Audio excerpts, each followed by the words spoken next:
The Devil Does Not Need to Be Defeated Chapter 972 to Chapter 989. The unbearable past emerged in her mind, causing Artemis's face to become extremely gloomy. Her hands were clenched tightly, but they were trembling slightly. That was the past that she did not want to mention in any case. That was the only time in her 10,000 years of life that she followed her instincts, deviated from her duties, and lost face. In the face of the world's greatest evil, the strongest enemy, and the most terrifying existence of the demon, she, who was determined to maintain justice and order, actually fled in such a sorry state in the end. This was no longer something that could be passed off as a great shame. Artemis's pride as a goddess, as a guardian of justice and order, became ridiculous at that time. Artemis, Naduna cast a worried look at him from the side. She actually did not know what the result of Artemis's challenge to the Demon King was. She only received the news that Artemis broke into the enemy's base camp and the Demon King's castle. She had the opportunity to face the Demon King and challenge the Demon King. As for the result, at that time, whether it was her, Lita's, or Anima, they did not have much hope. They were even mentally prepared to think that Artemis would completely fall after this battle. The opponent was the Demon King, a true supreme being that even the supreme god could not defeat. The condensation of power, synonymous with destruction, and the embodiment of the so-called powerful concept. It was impossible for Artemis to win, and she would only end up in a hopeless situation. Originally, it was difficult for the Protoss goddess to really die. As long as the true seal was still there, she could be resurrected countless times. But when the opponent was the Demon King, the one who perfectly restrained the Protoss and rendered the omnipotent power of the supreme god ineffective, this law was useless. As long as she died in the hands of the Demon King, the true seal would definitely be destroyed by the Demon King who could nullify the goddess' power. Therefore, the biggest natural enemy of the Protoss goddess was the Demon King, and the most feared enemy was also the Demon King, even the three goddesses. If Artemis died in the hands of the Demon King, then she could never come back and would disappear from this world forever. At that time, the three goddesses, including Najula, had already mentally prepared themselves for such a situation and prepared themselves for such a situation. Who would have thought that Artemis would come back? Moreover, when she returned, her appearance could only be described as appalling. It was as if she had seen the real hell. Her whole body could not stop trembling, her face could not stop turning pale, and even her tears could not stop flowing.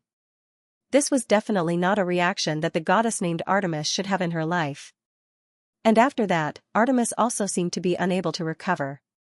For hundreds of years, she had not stepped out of the Protoss camp, and did not even step out of her residence.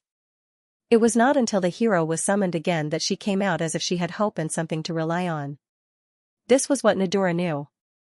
As for what Artemis saw in the Demon King's castle and how she escaped, Nadura had no idea. Artemis also did not mention anything about that time. Every time it was mentioned, she would be speechless. After a long silence, she finally forced a smile and perfunctorily brushed it off. Perhaps Lita's and Anima told Shuren about this matter because they wanted to see if they could ask Artemis anything. Now, Artemis was acting like this again, as if a scar had been dug out. This made Nadura could not help but worry. What's wrong? Shuren frowned and looked at Artemis in confusion. Of course, he didn't know anything. Nothing. Artemis was silent for a long time, and then replied with difficulty. However, under Shuren's gaze, she glanced at Lilith, who was tilting her head next to her. Artemis rarely did not make a perfunctory comment about this matter. Of course, Artemis didn't want to mention her unbearable performance. However, now that she thought about it carefully, Artemis found that the Demon King's performance at that time was indeed a bit strange. Therefore, I can't say for sure what kind of existence the Demon King is. As Artemis recalled, she also frowned and spoke in a doubtful tone. But now that I think about it, the Demon King at that time was indeed a bit weird. This sentence suddenly attracted the attention of everyone present. What's weird? Shuren asked. Artemis hesitated for a moment, and then said with uncertainty. She seems to be very tired, and she seems to have a special obsession with being a hero. When I first appeared in front of her, she seemed to think that I was a hero and was looking forward to something. When she found out that I wasn't a hero, she immediately lost interest and even lost all her strength. She didn't even want to move. That's right, that's what happened. The Demon King's performance at that time gave Artemis such a feeling. Artemis even said in a self-deprecating manner, "You all said that I challenged the Demon King face to face, but I didn't think that was a challenge at all. It was just a blow to my stupidity that I thought I could challenge her. I was able to escape unscathed because she had no interest in me and let me go. Otherwise, I probably wouldn't have been able to walk out of that castle." Artemis's words made everyone frown. Yulin murmured, "If that's the case, doesn't that mean that His Majesty the Demon King really has something that everyone doesn't know?" This was already very obvious. Whether it was the record on the slate or the impression provided by Artemis, there was a big discrepancy with the Demon King that the world knew. The demons also said that the Demon King was a person who loved them very much. Even a character like Helemus was willing to consider his safety and deliberately made the demon roar chain, the demon's most precious treasure. It could be seen that deep in his heart, there was a gentleness that others could not see. But, if that's the case, why did the Demon King start a war? Sophie uttered the words with genuine bewilderment. This was also the biggest doubt in everyone's heart. Why did the Demon King start a war? If it wasn't for hegemony, plunder, entertainment, and to enjoy despair and pain, then why did she do all this? This was not something that was done on a whim. The war between the gods and the demons had lasted for tens of thousands of years and occupied most of the history of the Omnipotensen. It was a fight that had been going on since the birth of the race of life. Thanks to this, in the history of the Omnipotensen, except for the superancient period when there were only two lives, the Demon King and the Supreme God, the rest of the history was war, war, war, and war. True peace, that was something that had only appeared in the past 1,000 years. Compared to the tens of thousands of years of war history, it was a very small period of time. Under such circumstances, what was the reason that the Demon King started this war that lasted for tens of thousands of years, if it was not because she was an evil existence, a demonic disaster that brought terror and disaster to the world? Then what was the reason? It can't be, that person really suffered. Yulin just hesitated to say something, but she was interrupted by Artemis. "Now that things have come to this, what's the use of saying this kind of thing?" Artemis said coldly, "No matter what kind of difficulties she has harmed the world for tens of thousands of years, causing the world's creatures to suffer from tens of thousands of years of war, and also causing countless lives to live in misery and pain. This is an indisputable fact." Yes. This is an indisputable fact. No matter what the difficulties were, the Demon King did do all this. Since she did all this, then she is guilty. Indeed, there's no point in discussing this now. Naduna sighed and said, "The Demon King is dead, the war is over, and what we are now facing is a new threat, a new enemy, and it has nothing to do with the Demon King. Let's not discuss all this anymore." These words finally eased the heavy and oppressive atmosphere at the scene a little. No one had any objections to this. As Naduna had said, what was the point of discussing all this now? The Demon King was dead. And the war that lasted for tens of thousands of years was over. No matter what story there was, or what secrets there were, it was too late to pursue it now. Instead of delving into the past and the unknown truth, what they should do now was to focus on the current threat. Donna's the demon. The newborn, original demon. This was the current enemy. As for the Demon King, everything about her was already in the past. Delving into these things at this time was just asking for trouble. Only Sharon clearly knew that this was definitely not an insignificant matter. Perhaps, the Demon King was already dead, but Donna's real purpose was to resurrect her. Although he had not succeeded yet, he was already gathering the conditions and all the factors. In this way, even if the Demon King had not been resurrected, she would still be a huge threat. Moreover, the Demon King was dead, and everything about her should be in the past. Sharon did not agree with this kind of thinking. All the time, all the disputes and incidents, big and small, had appeared one after another. At first glance, it seemed that they had nothing to do with the Demon King, but in fact, the Demon King's influence still existed in this time. If not for this, why would the top figures of the various races be trapped during the meeting of the three races? If not for this, why was the crack of the world still holding back the Protoss until recently? these were all caused by the power left behind by the Demon King. Everything in this world, in the end, could be traced back to the Demon King and the Supreme God. Even if they no longer appeared, the world was still affected by their existence, affected by their power, and had always lived under their restrictions. Even the powerful goddess of destiny was like a frosted eggplant, completely wilting when she encountered things related to the Demon King. The enemy was very clear about this, so they had been thinking of all kinds of ways to collect things related to the Demon King and research the power related to the Demon King. On the other hand, the only existence that could hold back the Demon King, the Supreme Goddess, had no interest in any of this. In summary, in fact, this side had always been in an overwhelming state of disadvantage. If one really ignored the influence of the Demon King and everything about the Demon King, in the future, one would only reap what one has sown. I have to do something. Shuren had a strong feeling that he should take action. But what should he do?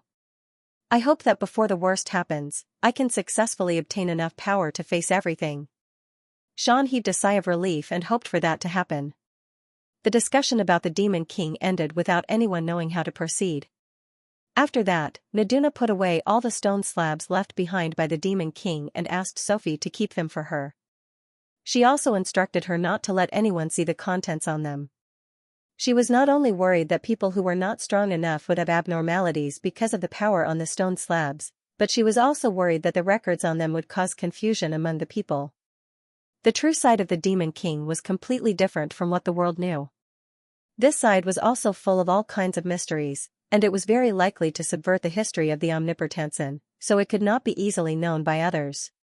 If the contents on the stone slabs were to spread and people knew that those records were left behind by the Demon King, it might set off a new storm in the world. The current situation was chaotic enough, and Naduna definitely did not want to continue adding any more risks and uncertainties in such a situation. Naturally, everyone had no objections and agreed with Naduna's way of handling it. Of course, Shuren himself did not think much of it, but he did not say anything, let alone object. He really wanted to know about the Demon King's past and figure out the unknown truth. But whether or not the truth should be spread was another matter. Shuren was not in the mood to care about other aspects at the moment. He was only thinking about what he had to do. Therefore, after the interpretation of the stone slabs was completed and Sophie put them away, Shuren left the hall of the Queen's palace with Xianxia, Yulin, and Lilith. Naduna and the others still wanted to discuss something with Shuren, but Shuren ignored them for the time being. He was now wholeheartedly focused on the Demon King. So he was not as concerned about the direction of the war as Naduna and the others were. Therefore, he did not really want to discuss the war with Naduna and the others. Therefore, Shuren directly left with the people around him. However, Shuren and the others did not leave the Queen's palace. Although I would like to arrange suitable accommodation for you, as you can see, the elven homeland is still being rebuilt, and the problem of the people's accommodation has only just been resolved. There is no spare capacity to solve the problem of the visitors' accommodation, so you can stay here for the time being. Sophie said this to Shuren and the others before they left, and arranged for someone to bring Shuren and the others to their rooms in the Queen's palace. Sophie said that Marika would also live here in the future, but she did not know if she needed it. Although Marika's residence in the elven homeland had not been restored, Genom's residence had been restored. Thus, as a childhood friend, it was very normal for Marika to live with Genom. Shuren did not specifically ask Marika to live with them. As long as she was happy, she could live wherever she wanted in her homeland. Marika was not demon country. That being said, there was still a small portion of the elves who were fortunate enough to escape the fate of destruction in the last war and stayed. Among them, there was a nostalgic place. Late at night, Shuren soaked in the steaming hot spring, and exhaled contentedly as he sighed with emotion. Fortunately, at least the hot spring has been preserved. That's right, Shuren had used it in the elven homeland, where he once met Lyde and Milu, and where he and the elven girl Marika had their first deep and simple conversation, using the sky as a blanket and the ground as a bed. Fortunately, the hot spring had been preserved. This was the only thing that Shuren was satisfied with after returning to the elven homeland. Coming here, if I didn't have this hot spring, I would feel like I'm missing something. Shuren leaned on the edge of the hot spring, his hands on both sides of the shore, enjoying it while closing his eyes, feeling very comfortable. It was only at this time that Sean's slightly heavy and thoughtful heart could relax. This made Sharon realize that he might have been bearing too many things recently. Donna's ultimate goal. The true face of the Demon King. The truth of the past. And the precious jade in his body. Recently, he seemed to have been constantly thinking and running around because of these things. Under such circumstances, he seemed to have unknowingly accumulated a lot of fatigue. Realizing this, Sharon couldn't help but smile bitterly. Well, I've indeed been a little too stubborn these days. I'm a little indifferent to other things, and I just want to pursue the truth of the Demon King. Am I a little obsessed, but there's no other way. Recalling the scene of the demon girl crying in his dream, Sean wanted to know what that girl had experienced to embark on the path of absolute evil that was regarded by the world as absolutely evil. Sharon had a feeling that this matter was very important to him. Very important. This was by no means a trivial matter that had nothing to do with him, but something related to his future, his past, and everything about him. Of course, Sharon trusted his feelings very much. With the blessings of the Supreme God, Sharon had long sensed countless omens due to inexplicable revelations and intuition, and every time it was so accurate, without a single miss. It would definitely be the same this time. This time, it would definitely not be an inexplicable feeling. I must find the truth. This was the action of his whole body and every cell. Therefore, no matter what, I can't just sit back and watch the Demon King's matter. Thinking of this, Sharon was no longer in the mood to continue taking a bath. He now had an inexplicable impulse. I want to go to that place and have a look. With this thought in mind, Sharon directly stood up from the water. Without drying his body, Sharon put on his clothes, and then with a few teleportations, he returned to the Queen's palace. He did not return to his own room, but went directly to the Elf Queen Sophie's room. Without saying a word, he suddenly teleported in. As soon as he teleported in, Sharon immediately spoke. Sophie, I want to ask you. Before he could finish his sentence, Sharon fell silent. Huh? In the room, Sophie was holding a piece of clothing in her hand and was about to put it on. Seeing the sudden appearance of Sharon, she was stunned. The most beautiful elf queen of the elves, at this moment, appeared in front of Sharon in an extremely inappropriate posture. In other words, he was completely naked. Sharon was silent. Sophie's face was stiff, her whole body was frozen there, unable to move. A subtle atmosphere began to permeate between the two, and there was also an awkward silence. Cough cough, after a long time, Sharon coughed dryly and asked Sophie. I want to ask you, the relic from which you got the stone slab, roughly where it is? Sharon stated his purpose of coming. Sophie did not speak. She just stiffened her body, moved her fingers, and pointed in a trembling direction. Over there, is it? Sharon nodded calmly, and said as if nothing had happened, Got it, I'll go and have a look. If anyone asks, tell them not to worry about me. After that, Sharon glanced at Sophie's body without anyone noticing, and then raised his hand. Then, I'll go, you continue with your work. Leaving such words, Sharon turned around and disappeared.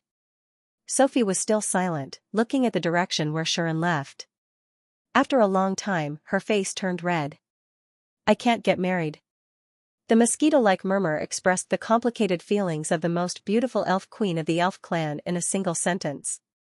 But, you will not get married in the first place, your majesty. Poor Her Majesty who has been single for thousands of years, a woman who kept her chastity like jade, and even the former hero Mitra could not get, was seen naked by Sharon just like that. She could not recover from this blow for a long time. On the other side, Sharon appeared in the corner of the Queen's palace. Damn, I was too careless. Sharon touched his nose, feeling as if he had received a great shock. He had to declare that he definitely did not do it on purpose. But he would not say that he was innocent. Because, no matter how he looked at it, it was his fault for barging in without knocking, right? As expected, I'm still a male protagonist. Only the male protagonists in novels would encounter the standard plot of meeting a beautiful woman changing clothes without knocking on the door. Thinking about it carefully, it seemed that he had seen a lot of nude bodies today, the elf queen Sophie's, the young girls of the elf division, also, the night before he set off here, apart from the familiar Tear's mistress and Marika, his disobedient mount was naked, and he was lucky enough to see it. Thinking about it this way, Shuren suddenly realized that he had been really full of all kinds of benefits these 2 days. On top of that, when he was called to the divine realm by that goddess, he also saw the 2D girl transformation show of his dreams. Shuren always felt as if he had used up all the luck of his life in these few days. I hope that I won't be overjoyed and end up with a chopper. Shuren continued to touch his nose. It couldn't be helped. The weather was hot, and his nose was itchy. He always felt a little hot. Come to think of it, this queen is also very secretive. Shuren silently updated the ranking in his heart. The original ranking was, Chafine AI Erosi equals Nyan equals Yulin Marikater. The current ranking was, Chafine Sophie AI Erosi equals Nyan equals Yulin Marikater. Yes, Sophie was in second place, only behind the unrivaled beauty of the world, the succubus. Even AIU was slightly inferior. This, as the LSP, Shuren could absolutely guarantee. Although it was only a visual result, the information stored in the LSP's brain was definitely more reliable than anything else. Of course, not only had Shuren seen the inappropriate side of these people, he had also seen many other beautiful girls. However, the ones that left the deepest impression were undoubtedly these few. Thus, he would not enter the ranking for now. When he had the chance in the future, he would seriously rank the ranking. After making such a grand ambition, Shuren turned his head and looked in a direction. It's over there, right? He had unearthed the ruins of the stone slab that recorded the Demon King's records. That ruin was very likely the former residence of the Demon King. It was there that the Demon King had been meeting with the important her. For this reason, he had left his power there, making it impossible for a goddess like Nadura to enter. Shuren wanted to go there and take a look. Perhaps I can find some other clues. Since he had nothing to do, Shuren decided to go there and take a look. However, can you take me with you? When Shuren was about to leave, he suddenly heard a voice. Shuren was slightly startled. He turned his head and looked at the source of the voice. Xianxia? Shuren said in surprise. The one who came was Xianxia. Roar, Ga. At night in the Tagore forest, the faint cries of some monsters rose and fell, adding an eerie feeling to the darkness of the forest. In such a world of night, apart from the nocturnal monsters, the only monsters that would move around in the forest were the alchemy devils that were neither human nor ghost, and the undead that were indeed ghosts. Their figures wandered through the forest from time to time.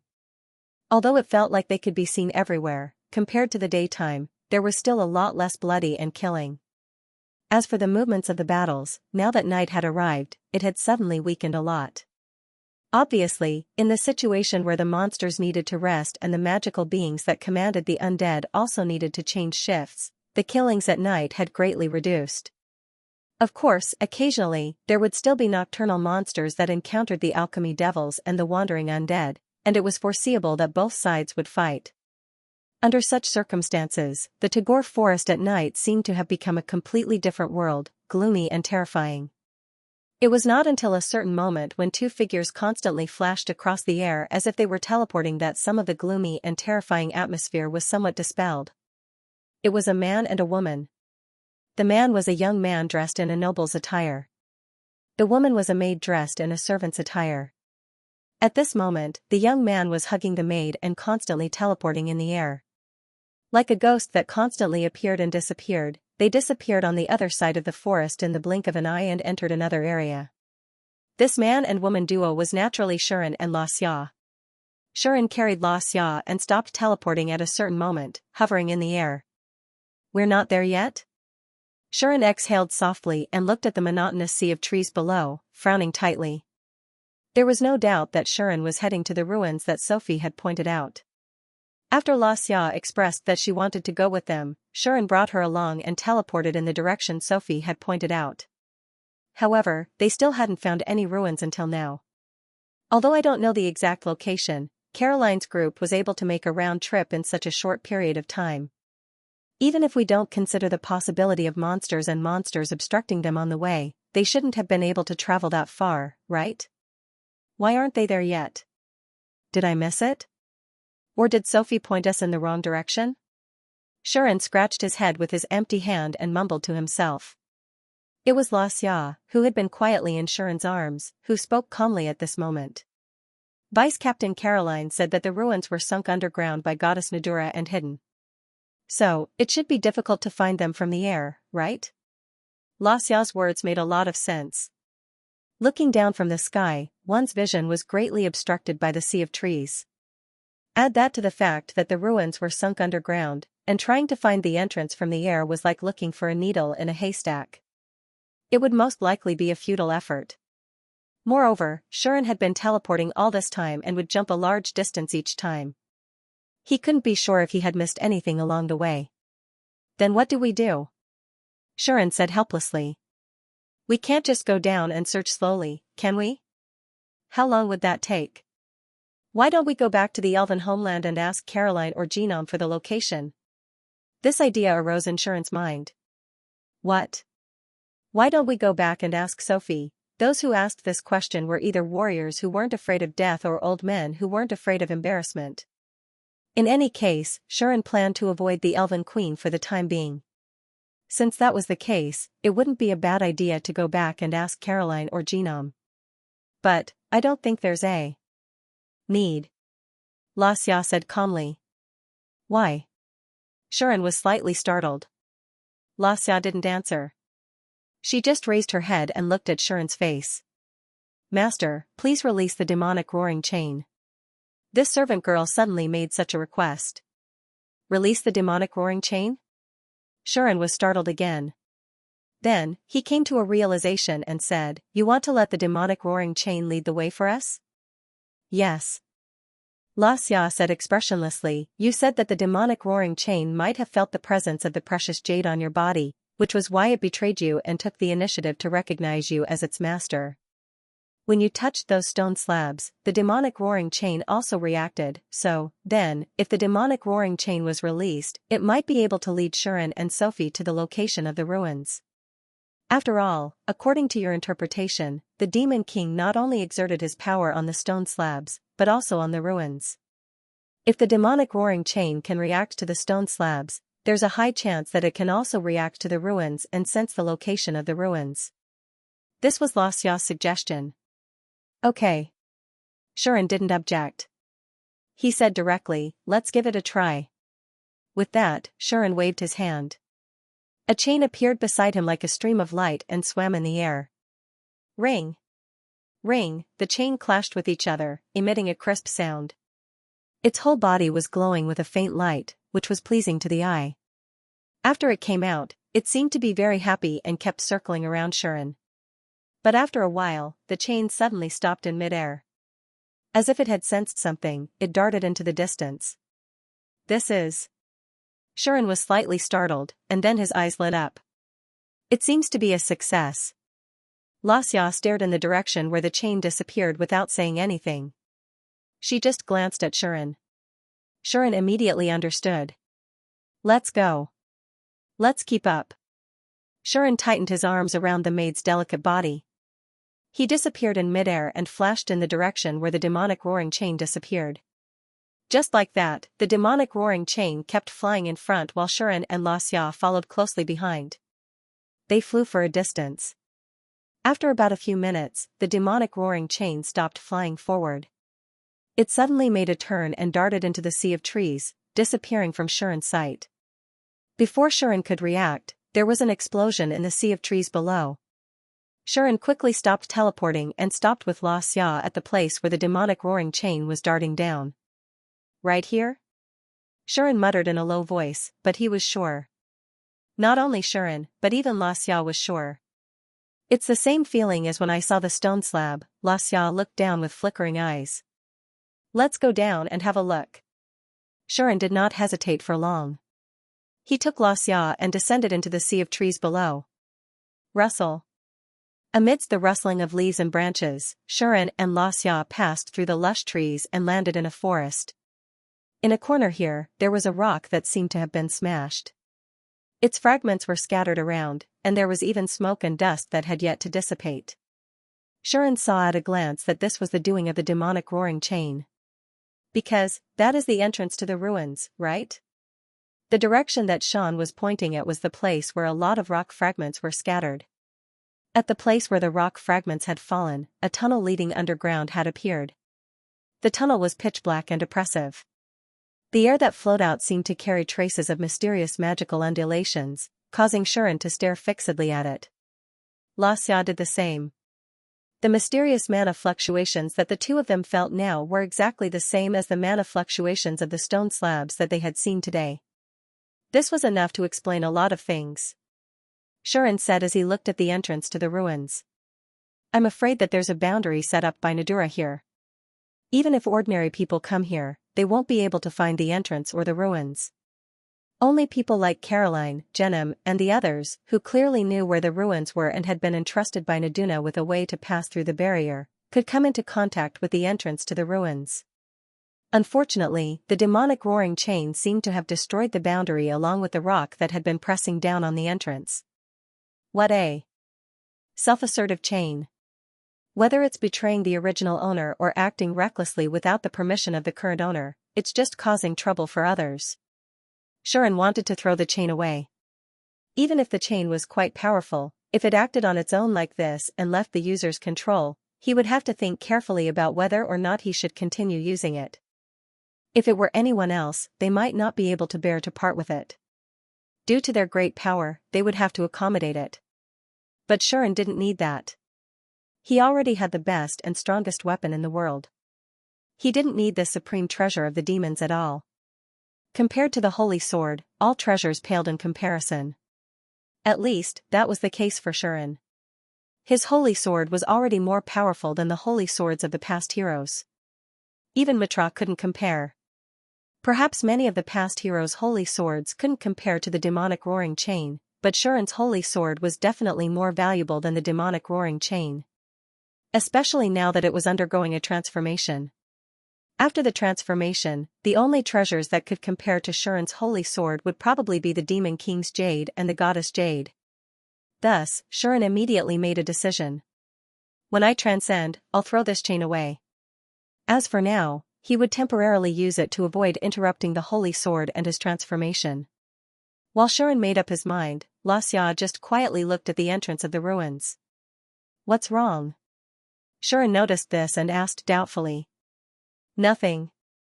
Xianxia was silent for a while, then shook her head and said, let's go in. Hearing this, Shuren still looked at Xianxia doubtfully. For some reason, he felt that ever since she saw the stone slab, Xiaoxia's reaction and behavior had become somewhat strange. Especially after seeing the stone slab, the expression in Xiaoxia's eyes would change from time to time. The emotions and feelings that appeared in her eyes made Shuren somewhat unable to understand them. When she knew that he wanted to come to the ruins to take a look, Xiaoxia immediately expressed her desire to accompany him, but she did not explain the reason. Shuren originally thought that this girl was very concerned about the matter of the Demon King that had a deep relationship with him, but now it seemed that this big sister seemed to have other thoughts. Shuren wanted to ask something. However, at this time, Xiaoxia had already taken a step and walked toward the entrance of the ruins. Wait. Shuren was shocked and hurriedly chased after her while saying, aren't you afraid of encountering danger later? You actually dare to walk in front? Shuren complained. Who would have thought that Xiaoxia would say something? No, there won't be any danger inside. Xiaoxia said calmly. How do you know? Shuren blinked his eyes. Xiaoxia only replied with 2 words. Intuition. After saying that, Xiaoxia took the lead and entered the ruins. Seeing this, although Shuren felt somewhat helpless, he still followed. The two of them entered the ruins together. In the ruins, the mysterious magic was still fluctuating for a long time. It was the former residence of the Demon King. When one first heard of such a place, one would think that it was a very luxurious place, right? So far, Shuren had heard of several places where the Demon King had lived, such as the castle that had been located in the deepest part of the demon's base camp during the war, or the Demon King Hall that Xianxia had stolen from the kingdom. Those were all places where the Demon King had once lived. Just by listening, one could tell how luxurious and huge these places were. They could be said to be a veritable mansion that matched the name of the Demon King. However, this ruin had shattered Shuren's previous impression of these mansions. This is where the Demon King lived? Shuren looked at the scene in front of him and could not help but fall into deep shock. What appeared in front of him was not a luxurious and huge residence, but a very simple place. It was so simple that it could not help but remind one of the caves where the uncivilized savages lived in ancient times. After Shuren and Xianxia entered the entrance of the ruin, they went all the way down, walked down a long staircase, and went about hundreds of meters underground. Then, they saw such a place. There were stone walls all around, and there were a few stone pillars, but they did not separate the space here. Instead, they seemed to be supporting the ceiling to prevent it from falling. The entire ruin presented a vast space. There were all kinds of layouts in the space.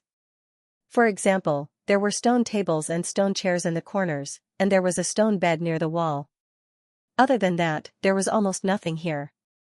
It was extremely simple.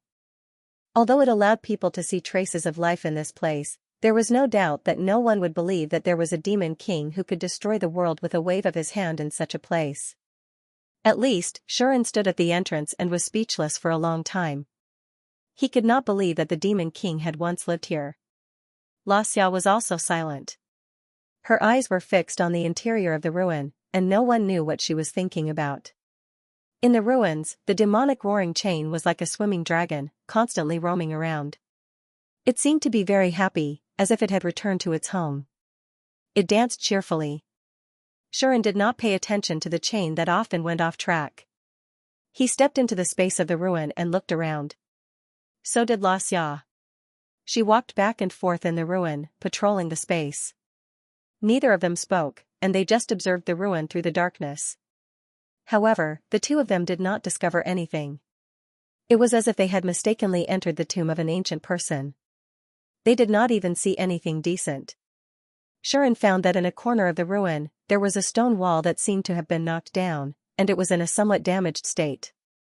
After looking at the stone wall, Shuren was basically certain. Those stone slabs were knocked down from above, right?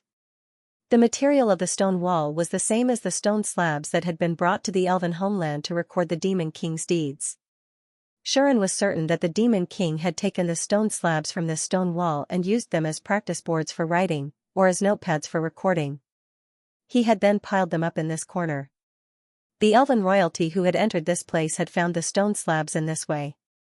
Caroline and the others had also taken the stone slabs from here, leaving behind only this empty ruin. Could it be that there's nothing here apart from the stone slabs? Shuren scratched his head. At this moment, Xia's voice rang out behind Shuren. There's something here. Hearing this abnormally calm voice, Shuren turned his head and looked toward the source of the sound. The next second, Shuren saw Xia standing beside the stone bed in the corner. Her gaze was fixed on the stone bed as if she was looking at something.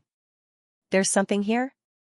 Shan came to see Xia's side and looked at the stone bed as far as his eyes could see. He asked doubtfully. This was because he didn't see anything. All he saw was an ordinary stone bed. However, Xia seemed to be very sure of it. She gently stroked the stone bed with her slender hand, ignoring the dust on her fingertips. She said calmly, I can feel something here, but it's just not showing. Xia's words made Shuren narrow his eyes. Shuren magnified the sensing power of external destiny, allowing his powerful perception to spread out and envelop the stone bed. However, Shuren still could not sense anything. He could only sense an ordinary stone bed. There's nothing? Shuren was in a dilemma. He did not think that Xia's senses were wrong. This elder sister had an unusually deep relationship with the Demon King. Even the body she was using now was the body of the Demon King. It was very normal for her to feel something that others could not. To put it bluntly, if the Demon King really lived here, then the body that once lived here was now here, on Xia's body. Since that was the case, it was normal for Xia Tian to have some feelings. It was just that he really did not feel anything. Ji Xia also spoke in a low voice. If eldest miss is here, she should have a way. Hearing this, Shuren was slightly stunned. He immediately understood what Xia meant. Do you mean that we need the magic power of the Demon King to make the things on it appear?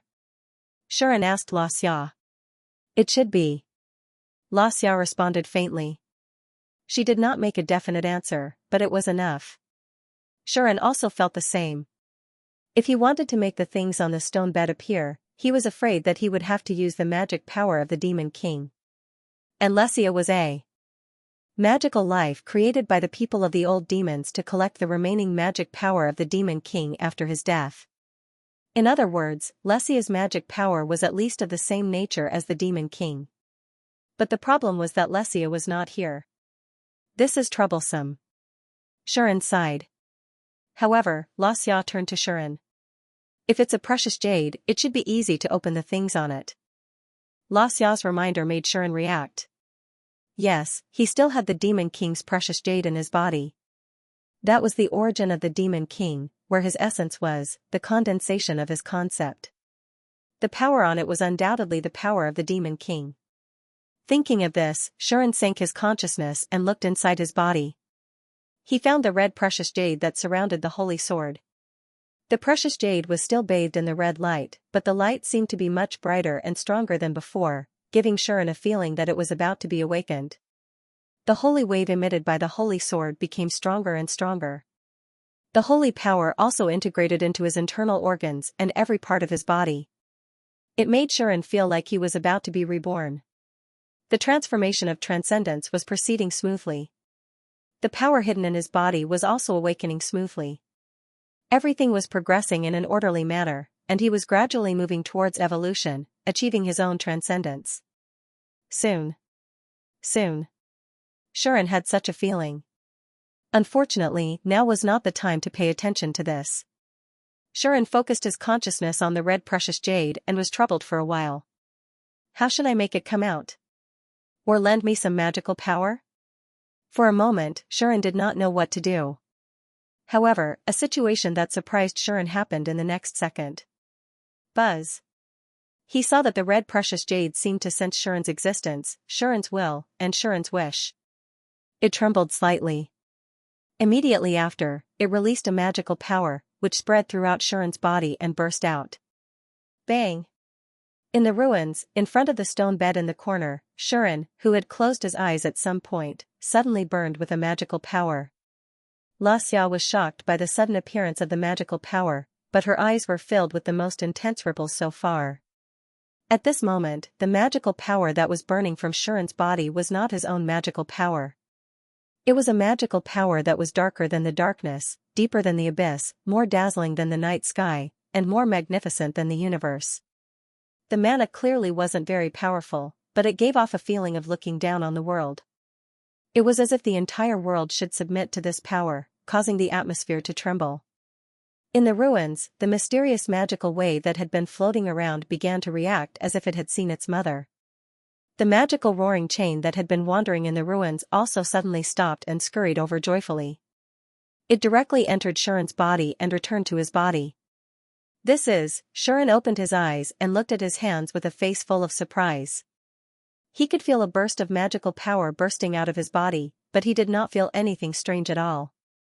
It was as if the magical power that was burning in his body was just a mirage, just an illusion, just something fake, and he did not feel anything at all. Usually, when Shuren used his own magical power, he could clearly feel the amazing power bursting out of his body, and there was a very clear heat flow in his body. But at this moment, although the magical power was bursting out of his body, Shuren did not feel anything at all, which made him feel strange. Master. Xianxia spoke at this moment. Please inject your magical power into the stone bed. Hearing Xiao's voice, Shuren only remembered the matter at hand. At that moment, Shuren could not continue to feel emotional, and directly pressed his hand on the stone bed. Buzz. The magical power in Shuren's body immediately flowed towards the stone bed. That was not something that Shuren was controlling, but something that he had initiated on his own. The magical power flowed through Shuren's body and into the stone bed, as if it was very clear about its mission. After the magical power had been completely injected into the stone bed, the magical power bursting out of Shuren's body had also completely disappeared. Before Shuren could sigh with emotion, a strange situation finally appeared on the stone bed. Clang! A burst of dim light suddenly appeared on the surface of the bed and spread out, occupying the entire surface of the stone bed. In the dim light, the thing hidden inside the stone bed finally slowly emerged. Shuren and Xianxia immediately cast their gazes on it and saw what had emerged. It was writing.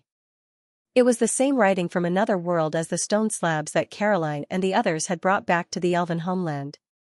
The writing was somewhat sloppy and rough, allowing one to clearly feel the character of the writer. He was definitely the kind of person who was careless, rash, and very uneasy. Seeing this writing, both Shuren and Xianxia immediately had a thought. This was not written by the Demon King. Yes. This was not written by the Demon King. At least, this was not the Demon King's handwriting. The Demon King's handwriting was indeed a little sloppy and crooked at the beginning, but his learning ability seemed to be unquestionable. Soon, his handwriting was refined to a level that could be called beautiful, allowing one to clearly feel the beauty within. This handwriting, however, was different. It was sloppy and rough, definitely not the handwriting of the Demon King himself. This was the truth. When the dim light dissipated and the handwriting was completely revealed, Shuren immediately saw the first sentence that appeared. My name is Xian, and I seem to be a hero. As soon as this sentence was printed in Shuren's eyes instantly widened. His eyes were filled with astonishment. Xian. Xian the Brave.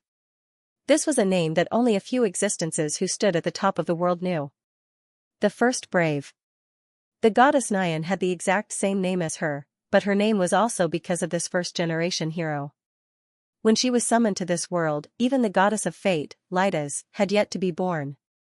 From his dreams and various signs, this first brave had an inexplicable and deep connection with the Demon King and the Supreme God. Not only did the Supreme God view her as a special existence, but even the Demon King did so. Shuren had long understood that the brave girl he saw in his dreams was the first brave, Xian. The she that the Demon King repeatedly mentioned on the stone slab was probably Xian, the brave girl from another world who had a close relationship with him. In other words, the first brave, whom the Supreme God viewed as a trump card to defeat the Demon King, had spent a lot of effort to nurture, not only had a good relationship with the Supreme God, but she had even developed a special relationship with the Demon King. However, for some reason, according to what Najula had once mentioned, this brave girl who had a close relationship with the Demon King and the Supreme God seemed to have died in the end. Furthermore, she was killed by the Demon King, and she died in an extremely miserable manner. Because of her, the Supreme God was heartbroken and cried in the center of the world, causing heavy rain to fall all over the world. In the end, it led to the birth of the goddess Xian. Because of her, the Demon King's life seemed to have undergone a huge change, causing him to walk a path of no return. But before that, this brave girl had a good relationship with the Demon King. There was no doubt about that. The Demon King also valued her greatly, even treating her as his only close friend. In the end, it seemed that because the first brave was forced to agree to help the Supreme God fight against her, she became determined to die. From the records left behind by the Demon King, it could be seen that before the decisive moment arrived, the brave girl seemed to have been visiting this place, always looking for the lonely Demon King to accompany her. However, even so, Shuren did not expect to see the records left behind by the first brave. Xian, just as Shuren was stunned, Xianxia stared at the words that appeared on the stone bed. She looked at the first line of words, lowered her head, and called out this name. Shuren was instantly awakened. You can understand these words? Shuren turned to Xianxia, his face full of surprise. It was a language from another world. Logically speaking, only bravehearts from another world could understand it. Even the Demon King learned it from the first braveheart, so others should not be able to understand it. But Xianxia seemed to understand it. No. She did not understand.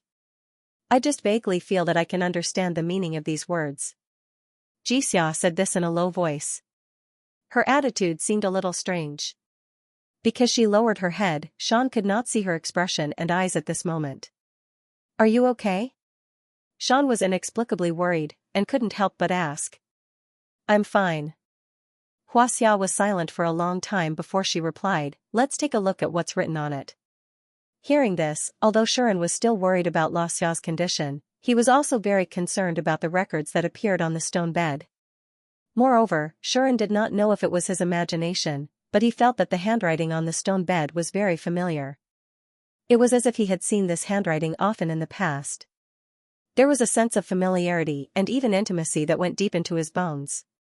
Intuition told Shuren that the records would be very important to him. It was the key to everything, the beginning of everything, and the root of all tragedies, all developments, and all results. So, Shuren resisted the strange feeling in his heart and looked at the records on the stone bed again. The rough and sloppy handwriting was gradually being read by him. My name is Neon, I seem to be a hero. I am a person from another world who was summoned to this world by the goddess. After being summoned here, I inexplicably obtained a very beautiful sword and awakened the power that the goddess calls unique skills.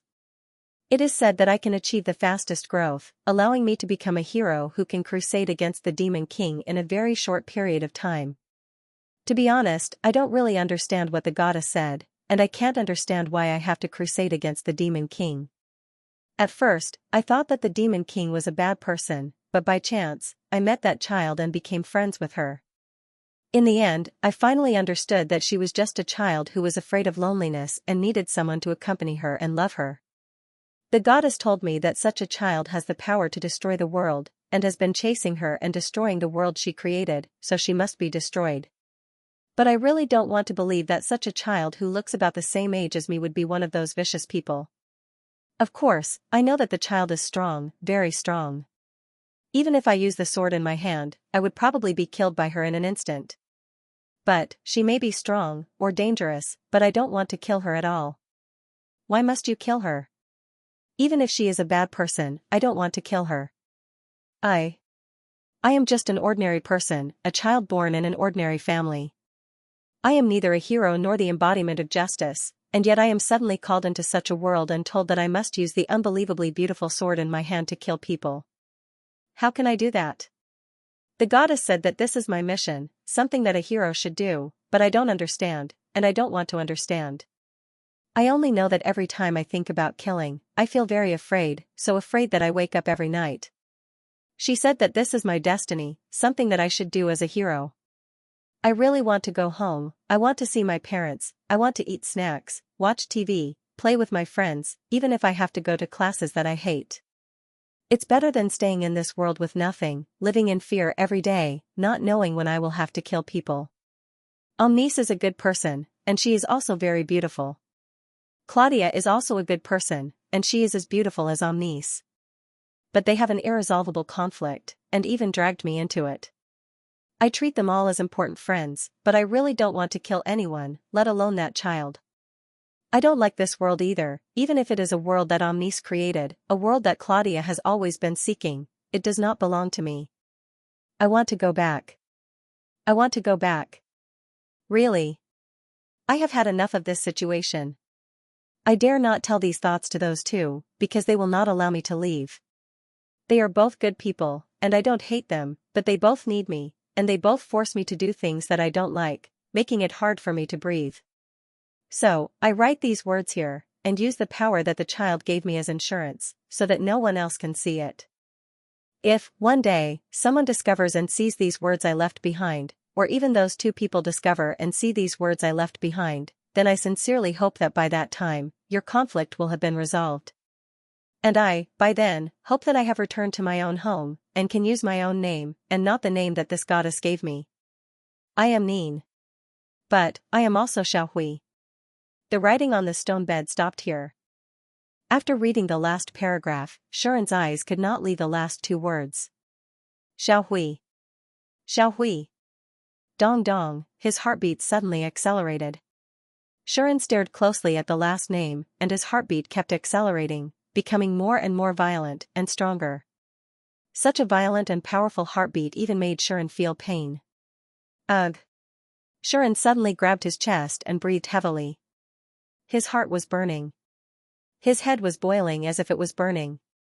It was as if something that he had forgotten burst out from his body, and it was shouting in place of Shuren. Shuren instinctively sensed it. I know this name. I know this person. She is. In Shuren's mind, a flash like a burst of sparks suddenly flashed. The appearance of the young hero that he had seen several times in his dreams was gradually changing.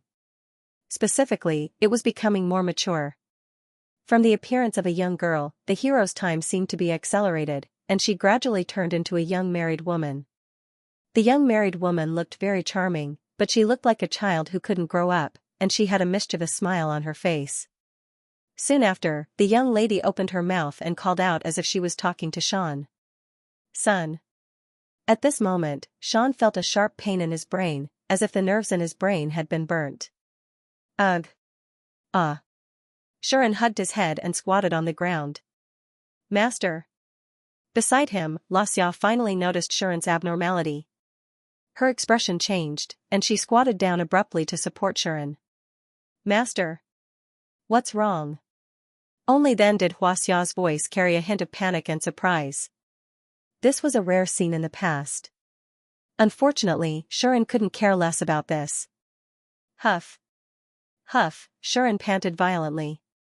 He felt an excruciating pain in his head, and his heart was beating very fast. He felt very uncomfortable.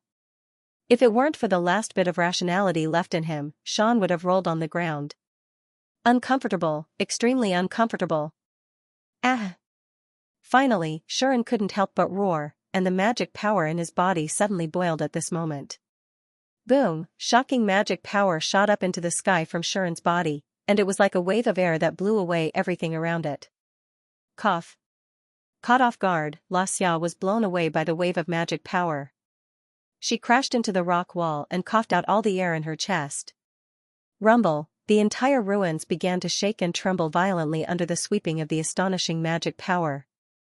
Waves of mana soared into the sky and hit the ceiling. It was as if the entire ruins were going to be blown away. The impact was unimaginably strong. If it was an ordinary building, it would have been destroyed by the mana, right? But this was the residence that the Demon King had specially strengthened. Even with such a shocking impact of magic power, it was still stable. Sharon desperately released his magic power. "Master! Master!" Xiao's shout was drowned out by the whistling of magic power and disappeared completely. God realm, holy realm. In this sea of flowers that stretched as far as the eye could see, the pure white goddess that was originally lying here had already disappeared. In her place was a young girl. She looked to be about 13 or 14 years old. She had fair skin, a petite figure, and waist-length blonde hair. She had an adorable appearance, and she was dressed in extremely bold and revealing clothes. She only had an open front fur coat and a leather jacket that covered her important parts. On her head was a hat with a wide brim that protruded like a witch's, and she also wore an eye patch that covered her right eye. In one of the young girl's hands was a huge spear that had a design similar to that of a tree and was entirely made of gold. Impressively, it was the goddess that Sharon had met once. Ever since the last time she changed into this appearance, the goddess seemed to be quite fond of this state, or rather, she seemed to have understood that Sharon liked this appearance, and had been maintaining this appearance. It wasn't that she liked this appearance, but since Sharon liked it, and there was a goddess named after her former good friend who had the same appearance as her, it was a pleasure for her to change slightly and exist here in a different appearance. Of course, there were very few people who were fortunate enough to see her in this appearance, and it could even be said that there was no one else except for Sharon and Nian. However, the goddess didn't care, and continued to stand in the middle of the sea of flowers in this appearance of a demon god from another world. Upon closer inspection, the goddess's left eye that was only exposed was also closed, as if she was resting. Gusts of wind blew through the sea of flowers from time to time, causing the goddess's fur coat to flutter and sway in the wind, looking rather elegant. Until a certain moment, the goddess seemed to have sensed something, and suddenly opened her eyes. She turned her gaze and looked in a certain direction, as if she could see the situation in another distant world. She murmured softly, "Have you found the key to return to the past?" The goddess seemed to have expected this day, and she muttered to herself, "He should be in pain now, right? After all, the heroes who were summoned to this world after that child will all have most of their memories taken away by the mechanism that she secretly set up. But even though she is powerful, she isn't as omnipotent as my power. She can only destroy memories with violence, and once such memories are recovered, it will definitely bring great pain to the person involved. Even the hero summoning style doesn't know about this, so he must have been kept in the dark. But this was a test that he had to go through. It didn't matter if the other heroes lost their memories from their previous lives, but he couldn't. The reason why he came to this world and obtained his current strength was not just because he was summoned to this world and became a hero. The order was reversed. Others were summoned to this world, and only then did they awaken the concept of hero, obtaining the power of the three supreme concepts and obtaining it. Due to various coincidences, he was forced to become an existence like the hero from the moment he was born. He obtained the power of the three supreme concepts and became the only individual who possessed power in an alternate world. To a certain extent, it was inevitable that he would be summoned to this world. Therefore, it was fine if he didn't want to know the truth of everything. However, if he wanted to know everything and understand everything, then he had to find those memories and the first half of his life. Who asked him to be a part of this situation, and not an outsider at all? Goddess. Hero. Hero. These three concepts had always been intertwined and entangled with each other. Since the child wanted to find the truth of his past, he naturally had to participate in this as well. The goddess didn't mind helping him, but the ruins had always been a forbidden zone for her. Her power was guarding that place, and people like her who were restrained by it were basically unable to enter. She couldn't even use her omniscient power to peek at that place. She could only rely on her precious jade that existed in the child's body to faintly sense what was happening. Thus, the goddess could only offer some blessings to the child here. I hope that you can make up for the regrets that the three of us once had. The goddess murmured with hope. At the same time, Shuren was in great pain, just as the goddess in the holy realm had said. In his mind, pieces of memories emerged in the burning pain, making Shuren feel even more tormented. What the hell is going on? Shuren wanted to shout, but sadly found that he couldn't even do this level of things. Right now, he felt as if his head had been forcefully taken to a stove to be burned. It was painful, yet so hot that it drove him crazy. Under such circumstances, some seemingly fragmented pictures and voices kept appearing in his mind. Why is this happening? Why did that power come to this child? Is it because I have been strongly rejecting this power, so it came to my child? Why is this happening? Why is this happening? This was a picture of a young woman holding her newborn child, crying in a dark room. Mom, I'm so hot. Don't worry, it will be fine in a while. Why do I get so hot every once in a while? Is it because I have some kind of disease? Of course not. Don't think too much. You are in good health. You won't get any disease. If it's not a disease, then what do I have? Maybe it's a curse. Curse?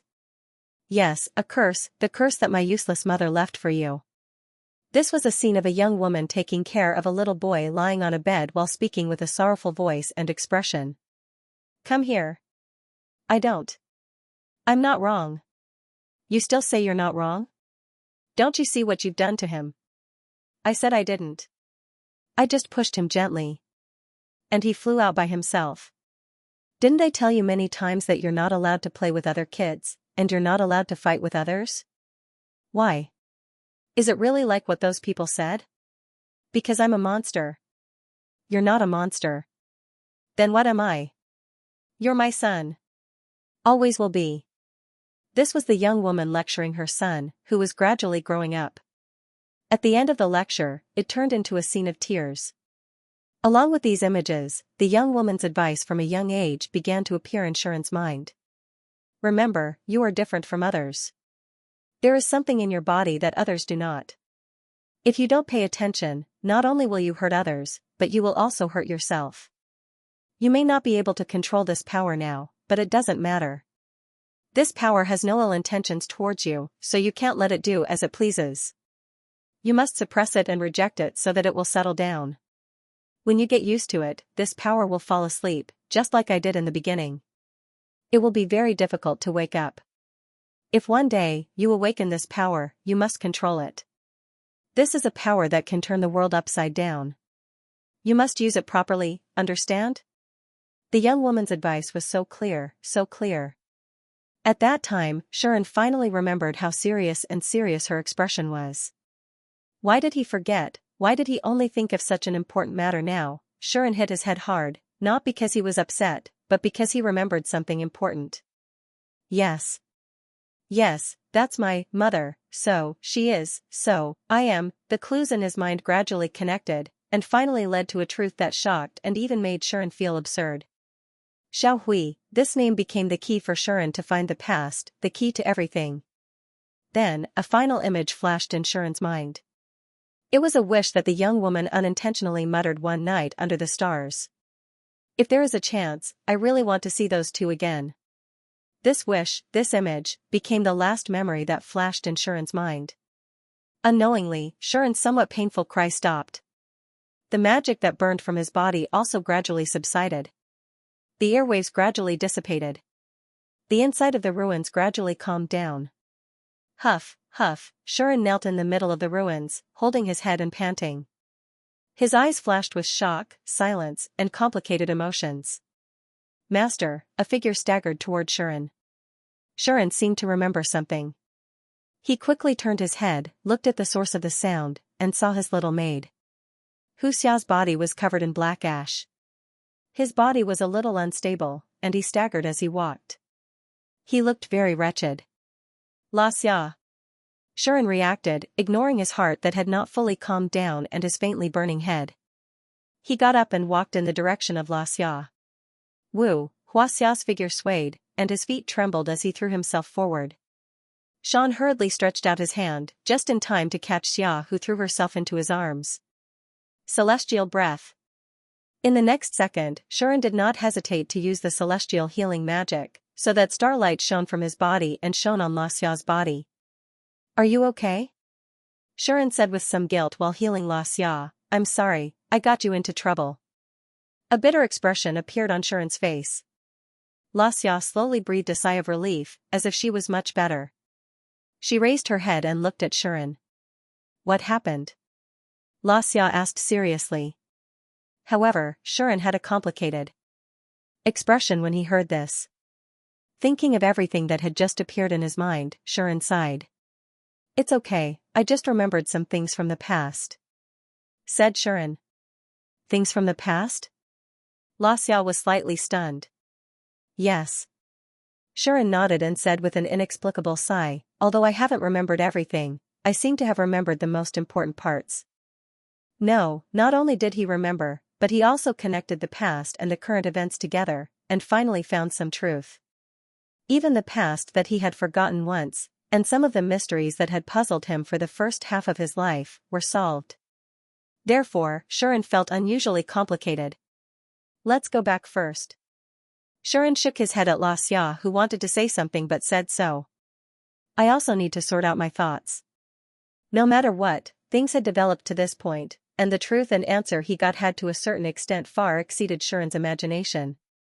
What should he do? Shuren's mind was still in a mess, and he couldn't think of a reason for the time being.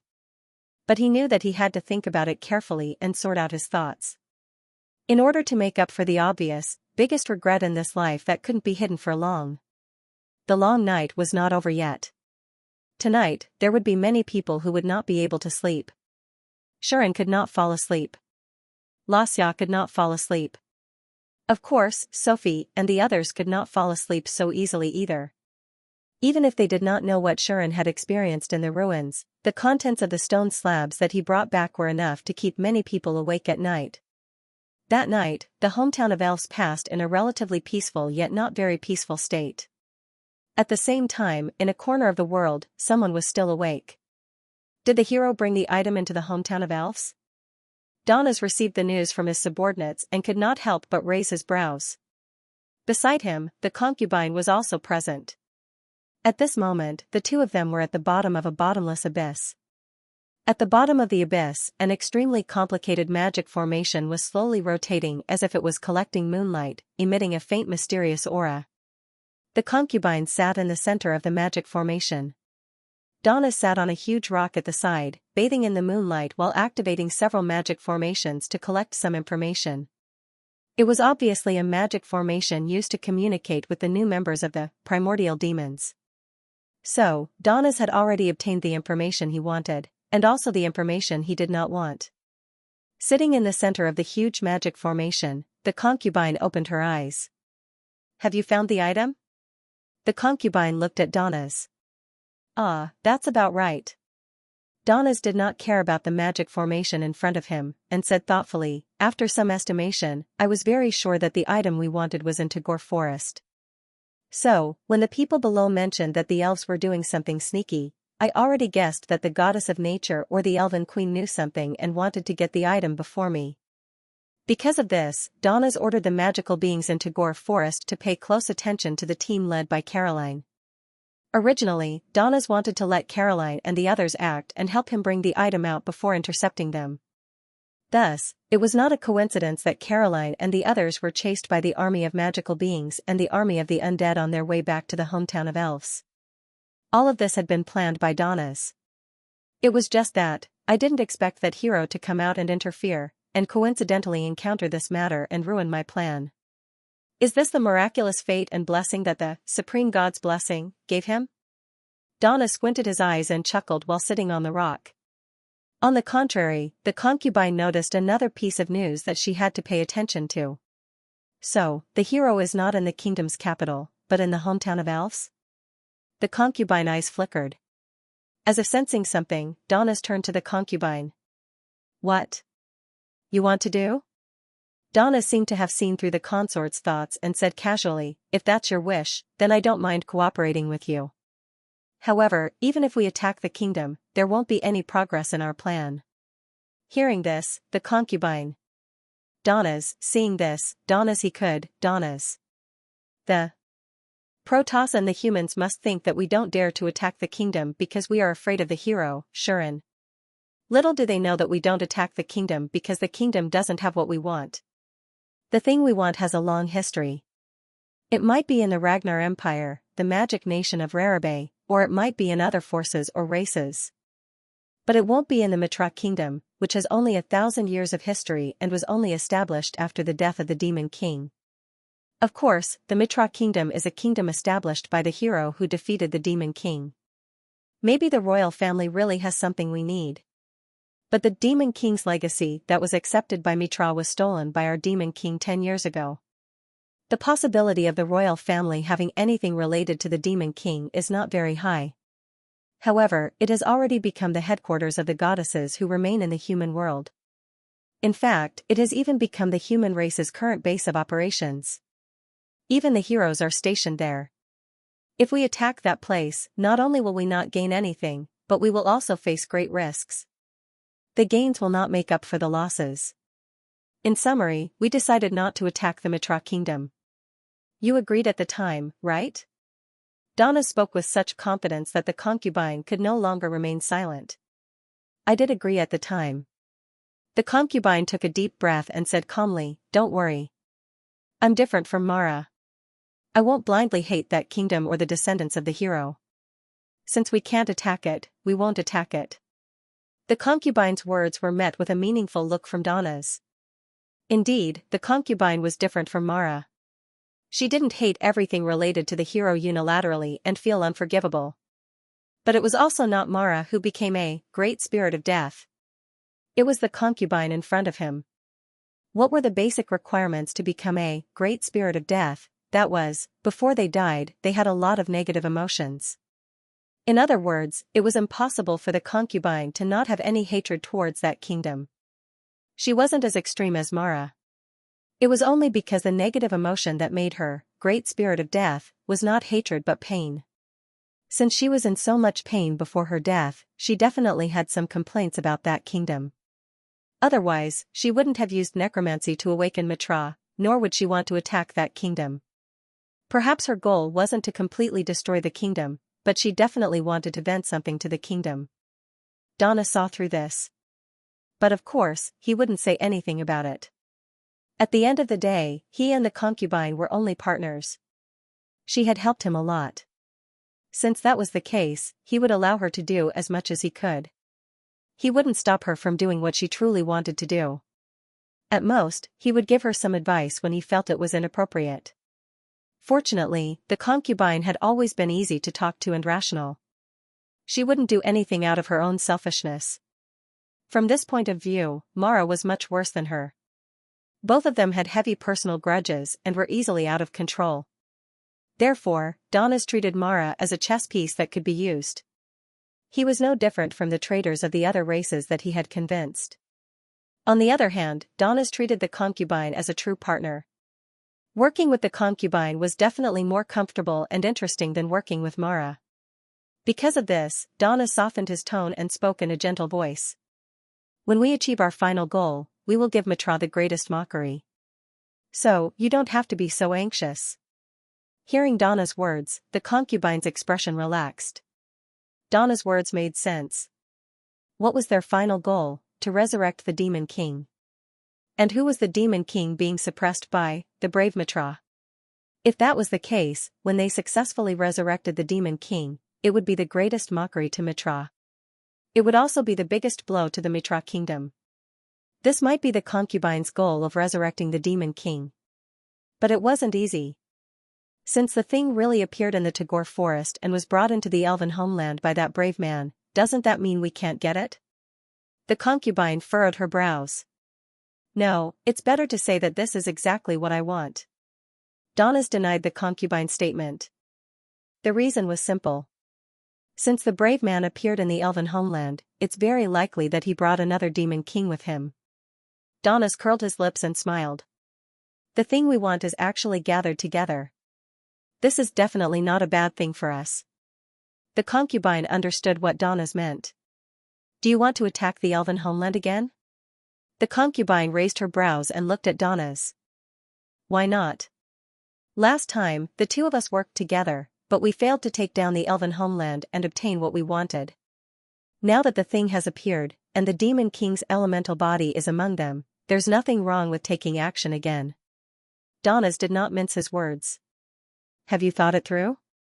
The concubine couldn't help but exhort, this time, that brave man is also here. So, we have to put in more effort this time. Donnas said to the concubine with a smile, the condition of the two of you should have improved, right? Of course, the concubine knew what Donnas was referring to. No problem, it's completely under control. With that, the concubine stood up. In the darkness behind her, two figures, one black and one white, appeared slightly swaying.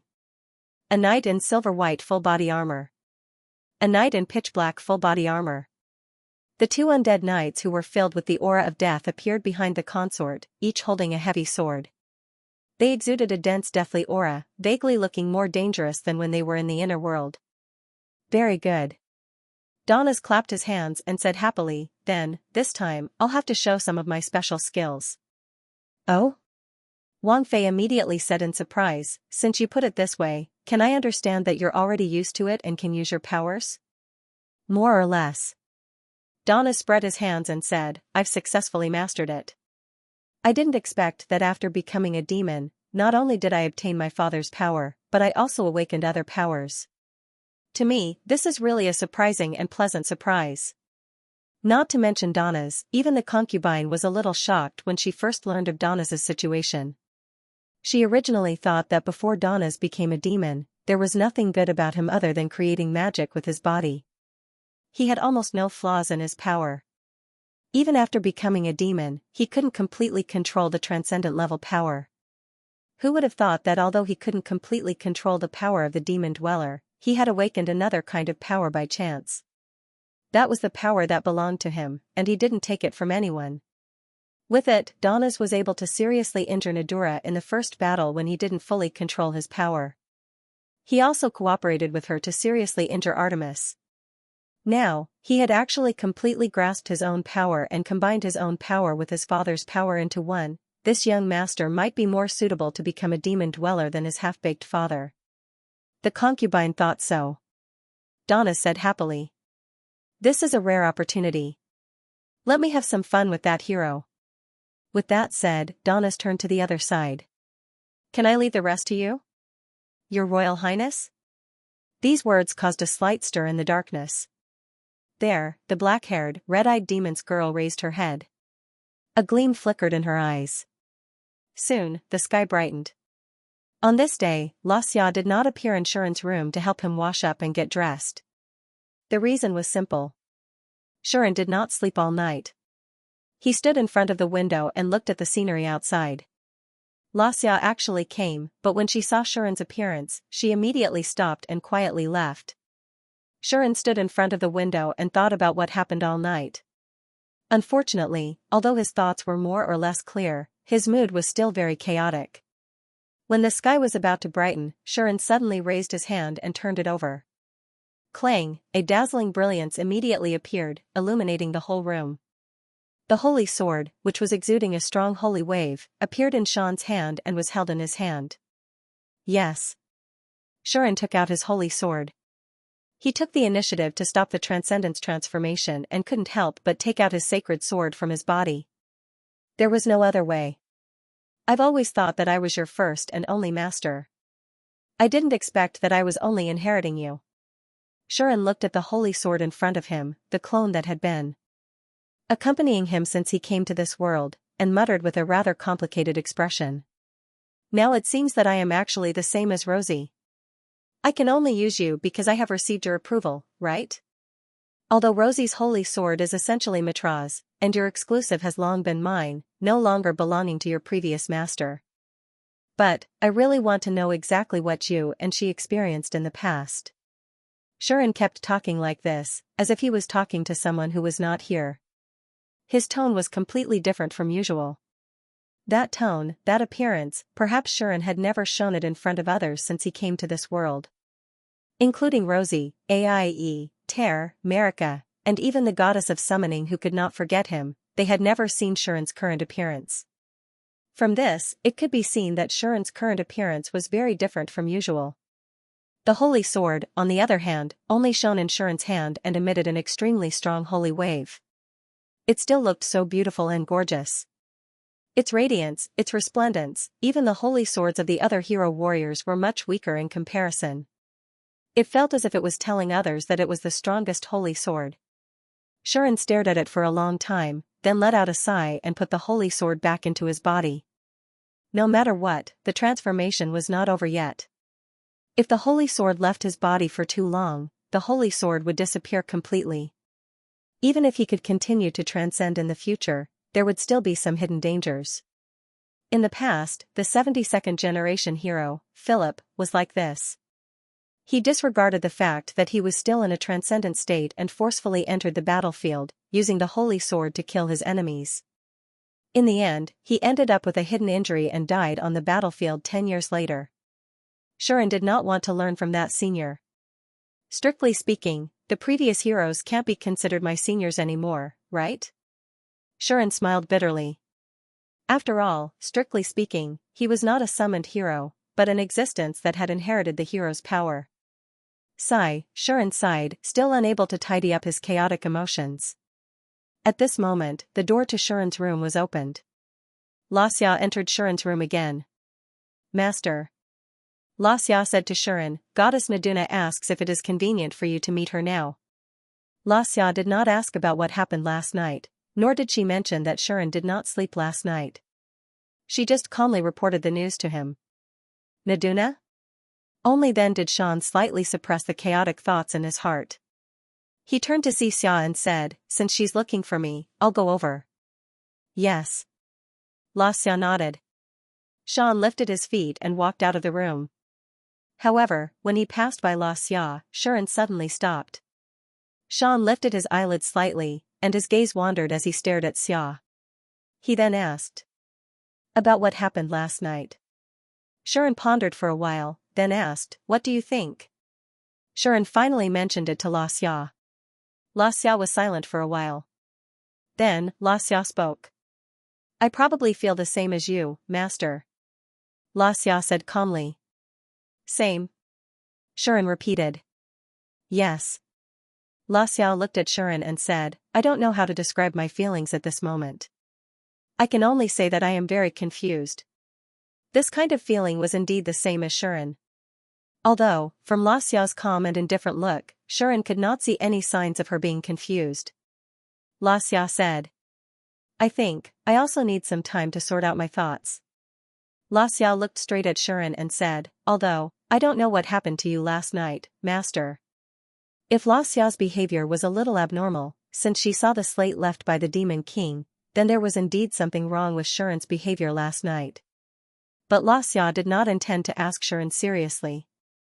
She should have felt that Shuren did not want to tell others about the situation he was facing at the moment, right? Or, she also knew that Shuren was sorting out his thoughts and had not decided what to do at the moment.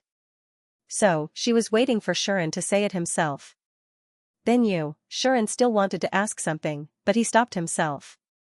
In the next second, Shuren gave up asking and retracted his gaze. I'm going to see Najula. Have a good rest, you have dark circles under your eyes.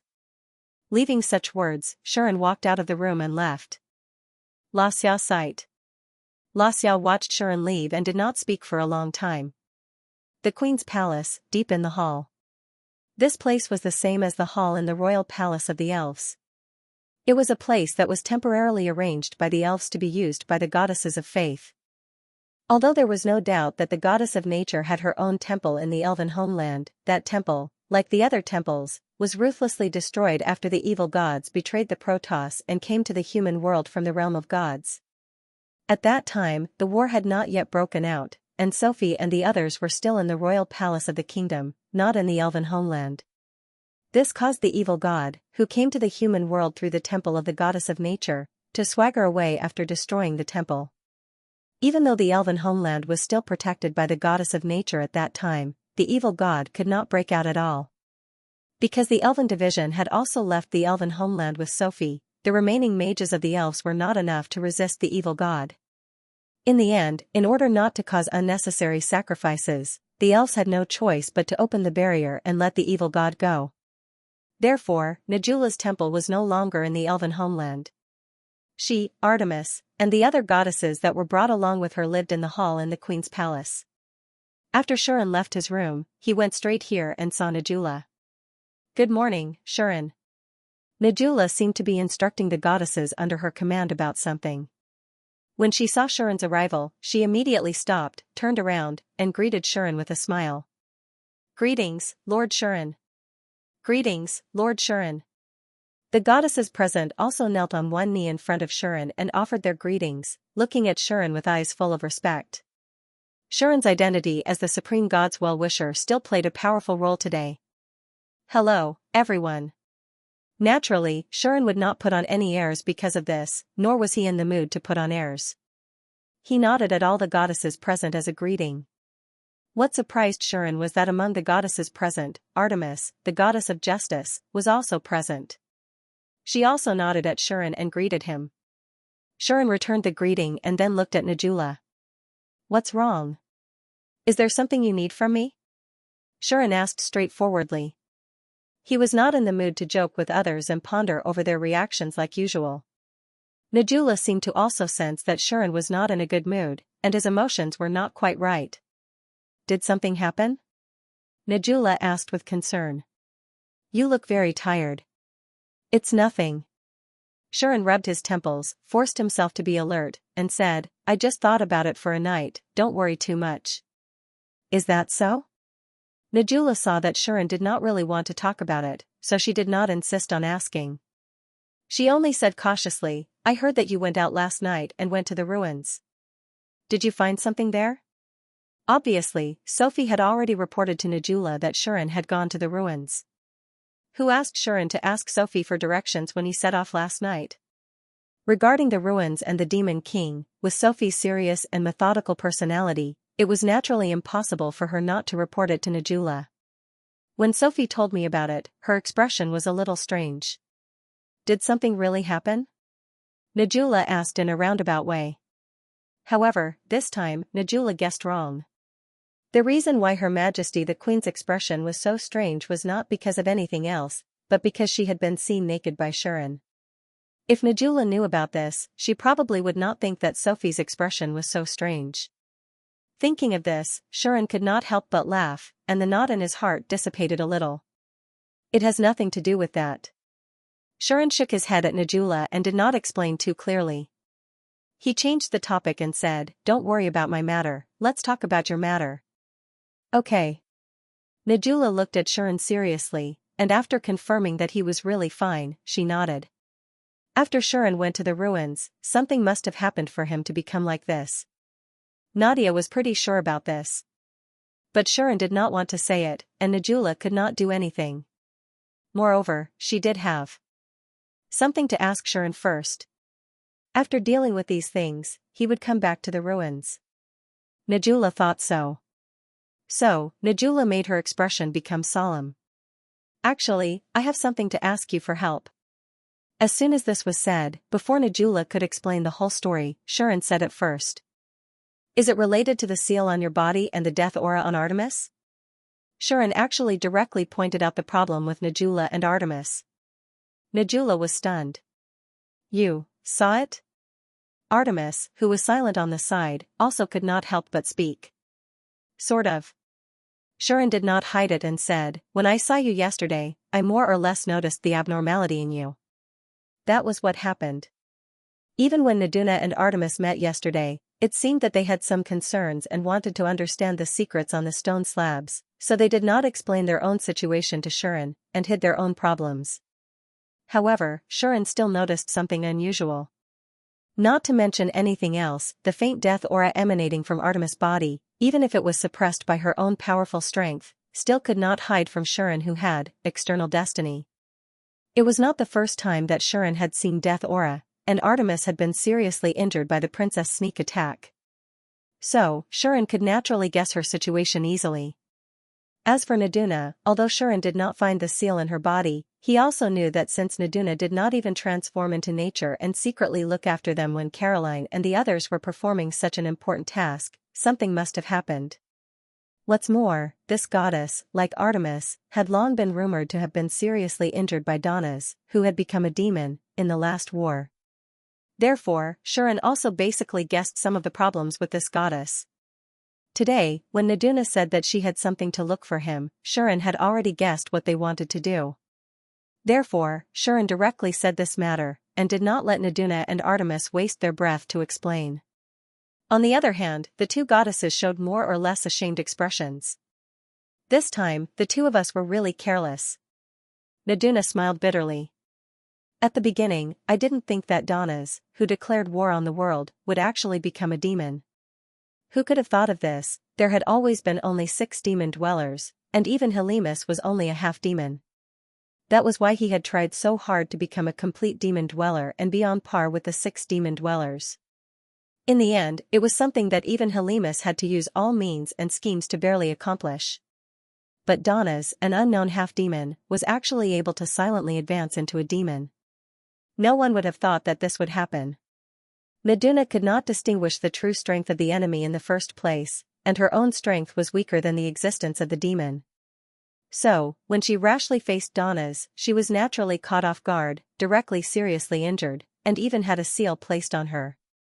Me too, all my attention was attracted by the enemy demon, and I couldn't discover the sneak attack in time. What a great shame. Artemis didn't seem to want to give up.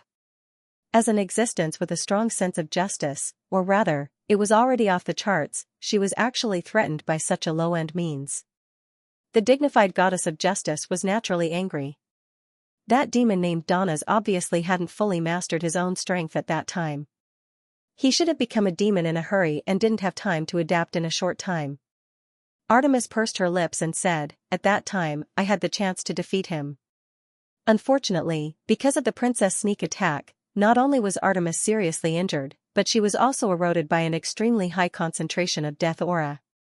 It would be strange if she could win against both Danas and the princess at the same time. In fact, in the face of such a disadvantage, Artemis could still hold on and not lose, and Naduna could also save her life. That was already thanks to the strong survival ability of a transcendent existence.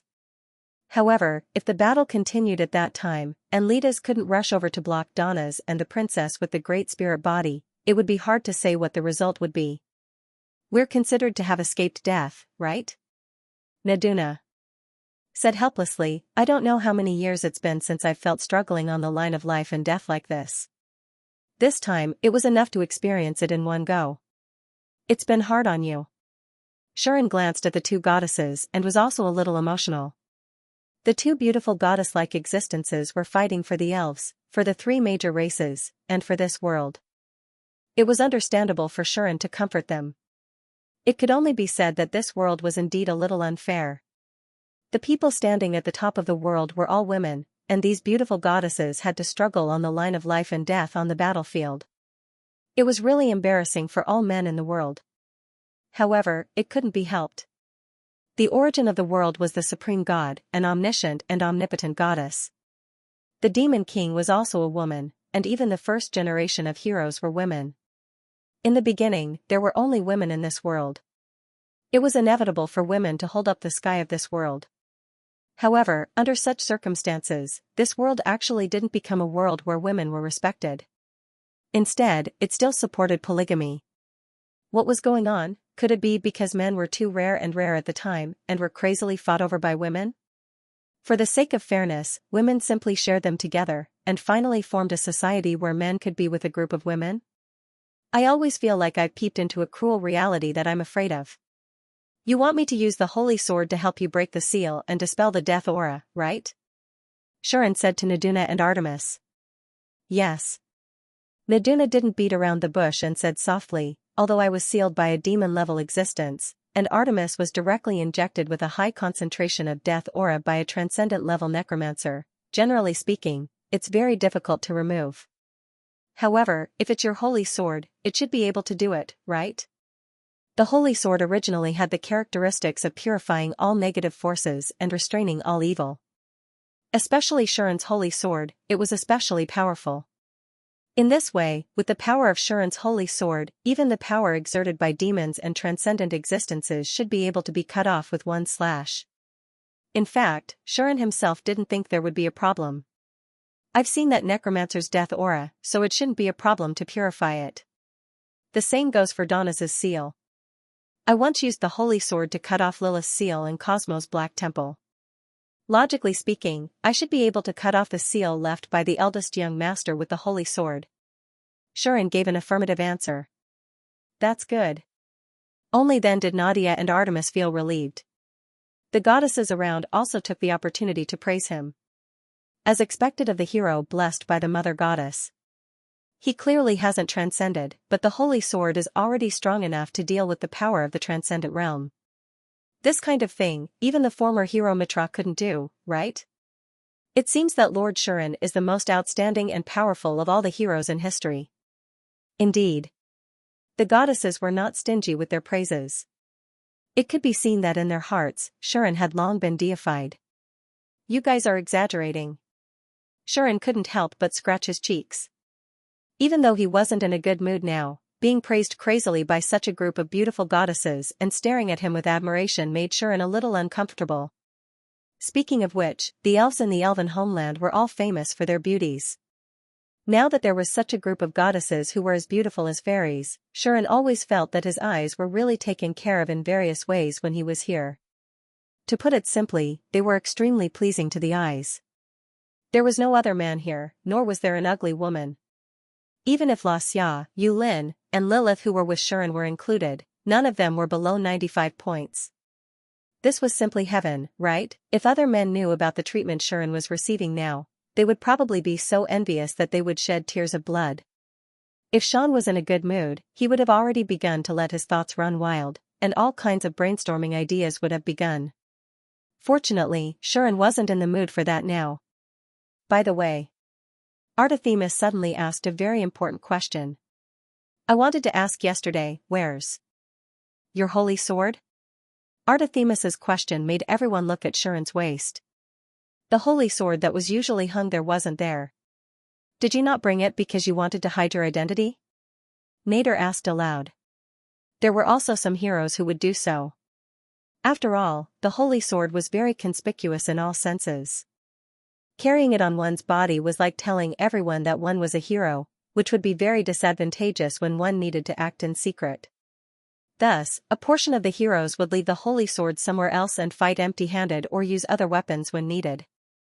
Anyway, the holy sword was something that only heroes could use.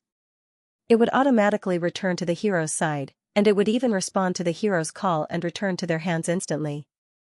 For a short period of time, there was no problem at all if one did not bring it or simply abandoned it. Nader and the others thought that Xianxia was like this, which was why they asked that. However, don't worry, Xianxia said calmly. The holy sword has always been in my hands, and it has never left me. With that, Xianxia took out the holy sword in his body. Clang! When the bright light illuminated the entire hall, the gorgeous holy sword had already fallen into Shuren's hand, and he lifted it up.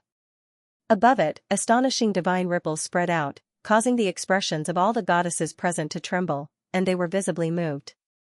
This holy wave, Nader revealed an extremely shocked expression. How can it be so strong? Artethemis was also surprised. Both of them had seen Shuren's holy sword. Even Artethemis had seen Shuren's holy sword during the meeting between the three races, when Shuren swore with the holy sword in front of everyone. At that time, although Shuren's holy sword also emitted holy waves that made people feel relaxed and happy, those waves were definitely not as strong as now. Even Nader and Artethemis were sure that even the holy swords of the heroes who had successfully transcended and transformed them were not as strong as Shuren's holy sword at this time. Could it be, Nader and Artethemis had some kind of idea, and their eyes suddenly widened. The surprise on their faces also turned into disbelief, into shock, and finally into deep surprise. Shuren, Nader impatiently wanted to ask something, but she was interrupted by Shuren. Stand properly. Shuren only said these words. Then, in his hand, the holy sword that was emitting astonishing holy waves suddenly slashed down without any warning. Pucci! The golden flash slashed down, first streaking across Nader's body, as if it had cut through something, and there was a sound like silk tearing. Bang! Nader's whole body trembled, and there was a sound of something breaking in her body. A strong aura of nature was emitted from Naduna's body. The natural aura told everyone present that the seal in Nader's body had been unlocked. Before everyone had time to rejoice, the holy sword slashed again, slashing towards Artethemis. Pucci! There was another sound of silk tearing, and Artethemis's whole body was shrouded in holy light. The dark aura of death burst out of her body, as if it was struggling in its death throes, twisting for a while. Not long after, the strong aura of death disappeared under the illumination of the holy light. Needless to say, Shuren's holy sword had indeed become different from before. Although his holy sword was very strong and had always been evaluated as the strongest holy sword among the heroes of the past, his holy sword had not transcended after all. In the face of the power of transcendence, even if it was not difficult, it would not be too easy. The seal on Naduna's body was placed by Donnas, who became a demon, and the death aura on Artemis's body was also left behind by a necromancer who had successfully transcended. Logically speaking, even if Shuren's holy sword could be effective, there was no way for it to be so straightforward. However, Shuren's current holy sword could easily solve the problems of Naduna and Artemis. The reason was naturally because Shuren's holy sword had become completely different from before. Shuren deliberately looked at the information of the holy sword and found that the information displayed had changed a lot compared to before. Sad face holy sword, transforming, exclusive, Shuren. Level plus? All skill levels plus? All damage reduction. Values are uncertain. Immunity to all negative statuses. Sharpness is unknown. Durability is unknown. Causes great damage to evil targets. Has a strong purification and dispelling effect on evil powers. Restricted to the user. Unable to abandon, transfer, destroy, modify, or interfere with. This was the current state of Shuren's holy sword. There was no doubt that the power of the holy sword at this moment had been raised to another level. Compared to before, it was already completely different. Most importantly, its condition clearly showed that it was still in the process of metamorphosis. In other words, the transformation of the holy sword was not over yet. Once the transformation was over, the holy sword would only become stronger than it was now. Shuren had a feeling that after the holy sword's transformation was over, he might not be able to see its information at all. Because at that time, the holy sword had already become the crystallization of power on the same level as the demon king and the supreme god. Perhaps at that time, the holy sword would not give Shuren the power to match the demon king and the supreme god, but at least in terms of quality, it was already on the same level as the demon king and the supreme god. The power exerted by such a holy sword was able to crusade against the demon king, kill the demon king, and make the demon king afraid. Whether it was the level, skills, or the effects of other items, it was because of the existence of truth that the holy sword could clearly appear and be recognized by the world. However, truth was a law set down by the overgods. Naturally, it wouldn't be effective against overgods. Therefore, after the transformation, the holy sword would surpass the restrictions of truth, and would no longer show any information. Instead, it would be the same as the demon king and the supreme god. There was no concept of level, no concept of skills, and it was just pure power itself. There was no need for any fancy things, and it could not be put on.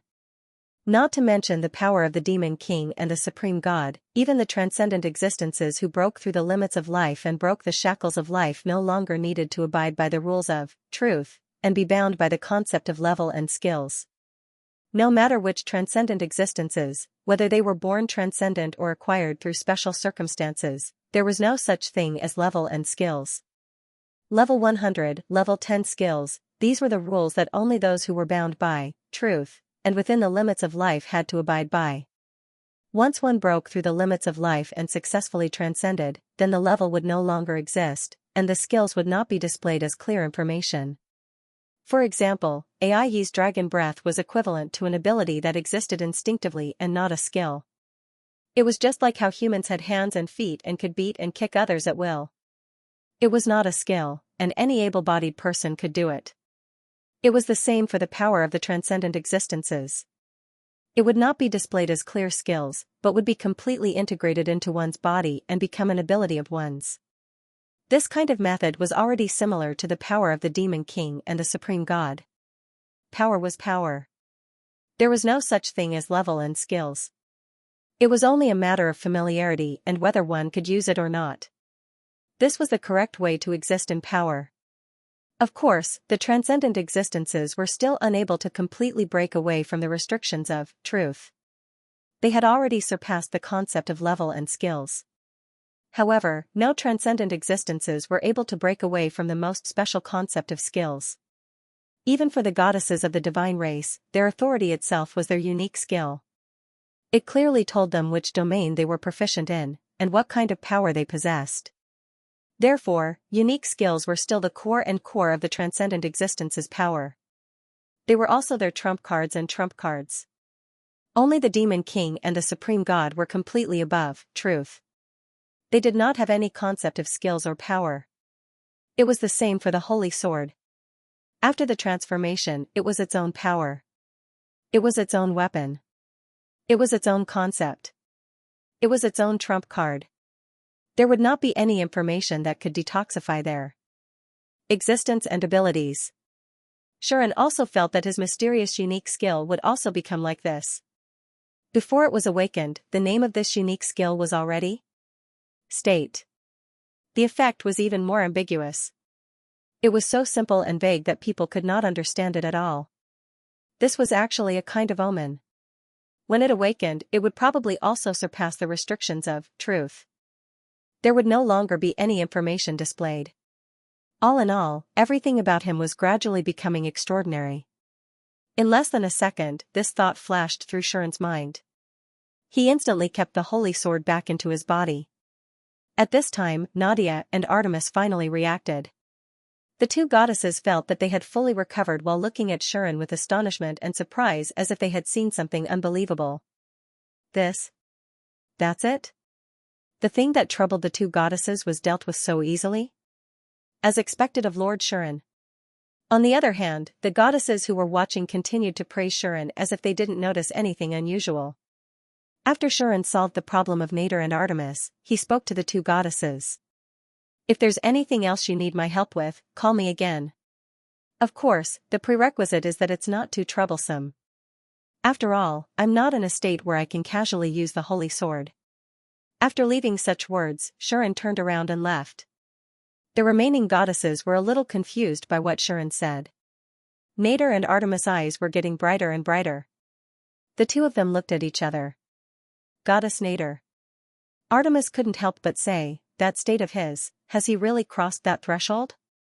Artemis' voice was full of surprise and expectation. Nader also smiled. Judging from the holy wave I felt just now, I'm afraid it's not far from the truth.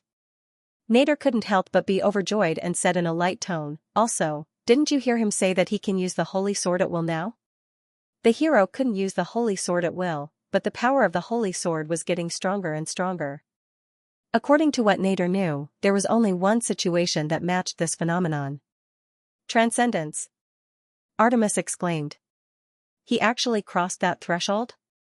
As soon as this was said, the goddesses around were shocked. But not to mention Artemis, even Nader didn't have time to care about them. Unlike us who were born transcendents, you who were born with special abilities, and even that demon called Donnas and the necromancer who transcended with the power of the lustrous branch, the transcendence of the hero starts with the holy sword. Nader's eyes became brighter and brighter as she explained. Because they are people from another world, they are not bound by truth. After coming to this world, they awaken the power of the hero and have the concept of levels and skills, which allows them to grow quickly through combat and training.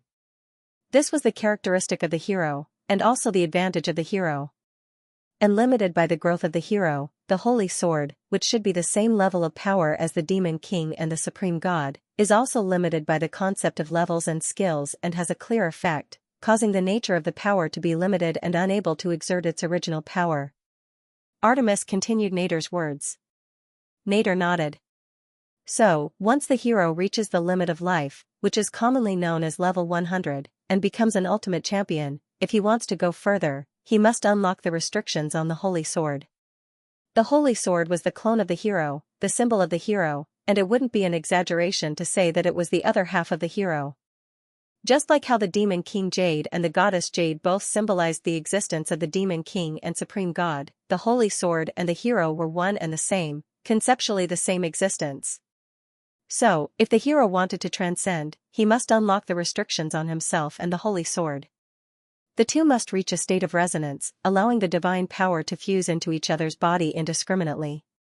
Only then could he truly become a hero, making this concept on the same level as the demon king and goddess above, truth. Only then could the hero transcend, and the holy sword could transform and exert its original power, which was the ability of the demon king's nemesis.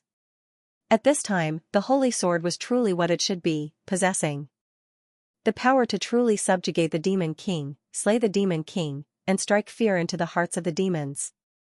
Throughout history, a total of 108 heroes were able to successfully comprehend this point, either through self-breakthrough or stimulation by external factors, thus resonating with the holy sword, activating the complete divine power, and walking on the path of transcendence.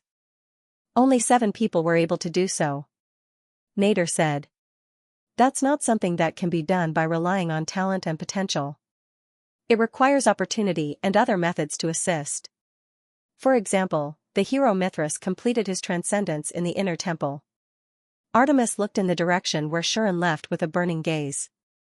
And when they successfully take this step, the holy sword will become inseparable from them and can be absorbed into their body.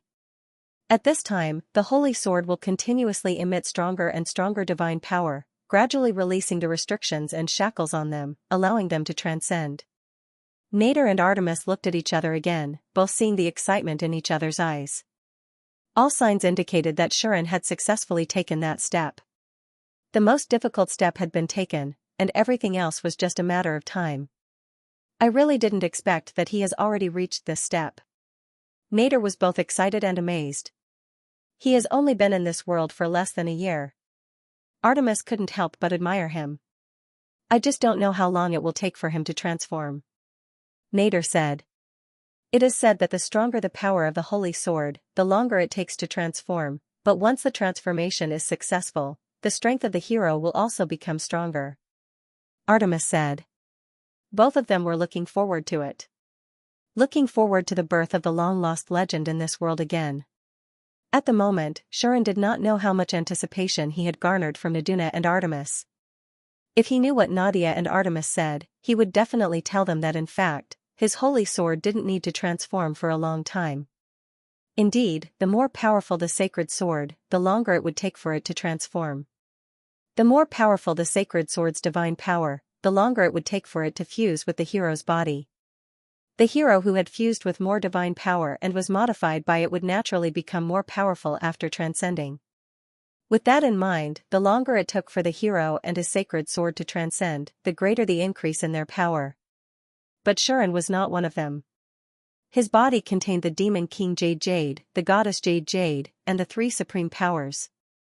With the help of those powers, the sacred sword metamorphosed very quickly, and so did Shuren's speed of fusing with divine power. At the very least, it was faster than the other heroes. That was why Shuren did not need much time to transcend. In fact, with the assistance of the Demon King Jade and the Goddess Jade, as well as the assistance of the three supreme forces, it wouldn't be strange at all for Shan to instantly complete his metamorphosis and transcend. The reason it did not happen was that Shuren's sacred sword was too powerful. Even if the metamorphosis was accelerated, it would still take some time. Moreover, not only was Shuren's sacred sword metamorphosing, but he himself was also metamorphosing. Even the unawakened power hidden in his body was being awakened, causing the Demon King Jade and the Goddess Jade to not only assist the sacred sword's metamorphosis but also awaken that power. That was why Shuren's transcendence was delayed a little. But only a little. Shuren could vaguely understand how long it would take for him to transcend, for the sacred sword to complete its metamorphosis, and for the hidden power in his body to be completely awakened. 10 days. 10 days is enough. Indeed. 10 days was enough. In 10 days, Shuren would transcend, the sacred sword would complete its metamorphosis, and the hidden power in his body would also be completely awakened. This was the amazing effect brought about by the Demon King Jade and the Goddess Jade. Actually, more than half of the 10 days had passed. It has been 8 days since I resonated with the sacred sword and triggered the metamorphosis. Of these 8 days, 5 were spent on subduing the beastmen and bringing Elise and the other hostages back to the capital. In these 5 days, Shan and the others spent 2 to 3 days to solve the problem of the orcs in Cosmos. They released the hostages, negotiated with the leaders of the various orc tribes, and captured the orc tribes that advocated for betrayal as well as the blacksmiths that the dwarves had sent to Cosmos. Then, they spent another 2 to 3 days rushing back to the king's city. It took a total of 5 days. After that, he stayed in the capital for 2 days. Lilith, Shuren, and Lilith, Marika, rode on Yoline and went all the way to the Tagore forest. It took them almost a day to get there. Thanks to Yoline, who had transformed from a monster into a demon, her strength was greatly increased after transforming into a dragon. Her flying speed was also much faster, so it only took about a day to reach the Tagore forest. Just like that, 8 days had passed. Today was the 9th day since the sacred sword had metamorphosed and Shuren had crossed the threshold of transcendence. In other words, after tomorrow, Shuren's metamorphosis would come to an end. Thanks to this, the holy wave emitted by the sacred sword today was so strong that it was astonishing. It was because the time when the sacred sword would truly metamorphose and regain its original strength and appearance was not far away. After tomorrow, Shuren would officially transcend. At that time, to what extent would his strength be enhanced? He had been looking forward to it. In addition, at that time, he would probably be able to awaken the power that was sleeping in his body and truly use the supreme power that had become his unique skill.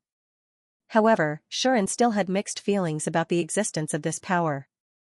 In the past, he did not know where this power came from, nor did he know why he possessed such power. At this moment, he had already somewhat guessed why he possessed this power. After all, if he really wanted to be calculative, this power had always been in his body.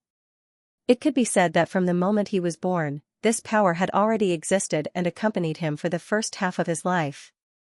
Because of this power, Shuren's past was more or less rough. It was only later when this power gradually quietened down due to his rejection that his life was considered to be on the right path. However, because of him, there were many less people in Shuren's life. He did not remember much in the past, but now, the past that Shuren could recall, although there were still some parts that were not complete, almost all of them were scenes of him staying at home alone. Perhaps this was why Shuren had the interest to read novels, play games, catch up on cartoons, and read a lot of books on the internet. Really? I don't know if I should say it's a blessing or a misfortune, Shuren sighed faintly. However, Shuren still cheered himself up. Now is not the time to think about the past. Those things were important, but they were not things that he should care about now. Now, what Shuren should care about was not the past, but the future. After thinking about it, Shuren could not help but touch his chest, feeling the existence of the holy sword and the 2 jade gems in his body. 3 supreme concepts: Hero, Demon King, Goddess. Since all of you are focused on me, does it mean that all of you also want to reunite and get together again? Sean muttered to himself as if he was asking himself, but also as if he was asking someone else. After a long while, Shuren raised his head and looked at the sky. Can you hear me, goddess? Shuren suddenly said. If you can hear me, why don't you talk to me? As soon as Shuren's voice fell, the space around him suddenly froze. Immediately after, the feeling of the world spinning attacked Shuren. The edge of the divine realm, the land of the seal. In the temple, Nian was unfolding the light screen as usual. She looked at the scene on Shuren's side and was startled when she heard him shout. What does he want to do? Nian blinked as if she couldn't react. She thought that Shuren was calling out to her and wanted to talk to her. Unfortunately, her temple had been forcibly sealed by the power of the goddess, and she couldn't summon Shuren at all. Just as Nian was thinking about this, Shuren suddenly disappeared from the light screen in front of her. Then, Sean's figure appeared in the temple in a whirl. Eh? Seeing this, Nian couldn't help but be stunned. Immediately after, she became excited. Nian suddenly stood up, preparing to pounce in Shuren's direction. However, a petite figure immediately appeared in front of her, and with a wave of her hand, Nian was thrown into a spatial vortex. She also disappeared in the same dizziness. Nian only felt as if she was rolling in a washing machine, gradually being swallowed by the spatial vortex. Nian was furious when she realized what had happened. Despicable bastard. Aha! Leaving behind such a cry, Nian disappeared into the temple. Only the petite goddess was left. As if she had been here from the beginning, she quietly gazed at the figure in front of her. When the feeling of the world spinning disappeared, the first thing Shuren felt was an otherworldly atmosphere. The corridor of the queen's palace disappeared before his eyes, replaced by the scene of a solemn temple. Shuren shook his head and saw the goddess standing in front of him, holding the god spear. Wearing a fur coat. Wearing revealing clothes, a petite figure, wearing a wizard hat, and an eye patch, like a fairy goddess. The goddess, who had transformed into the image of the demon god that Shuren liked, looked at him quietly, her gaze straight and calm. How does it feel to find the past? The goddess inexplicably calmly took the initiative and asked such a question. Shuren was silent for a while, and then he responded. Terrible. Shuren gave such an answer. Is that so? The goddess wasn't surprised at all. She just looked at Shuren deeply and said, but you also found a very important memory, didn't you? Yes.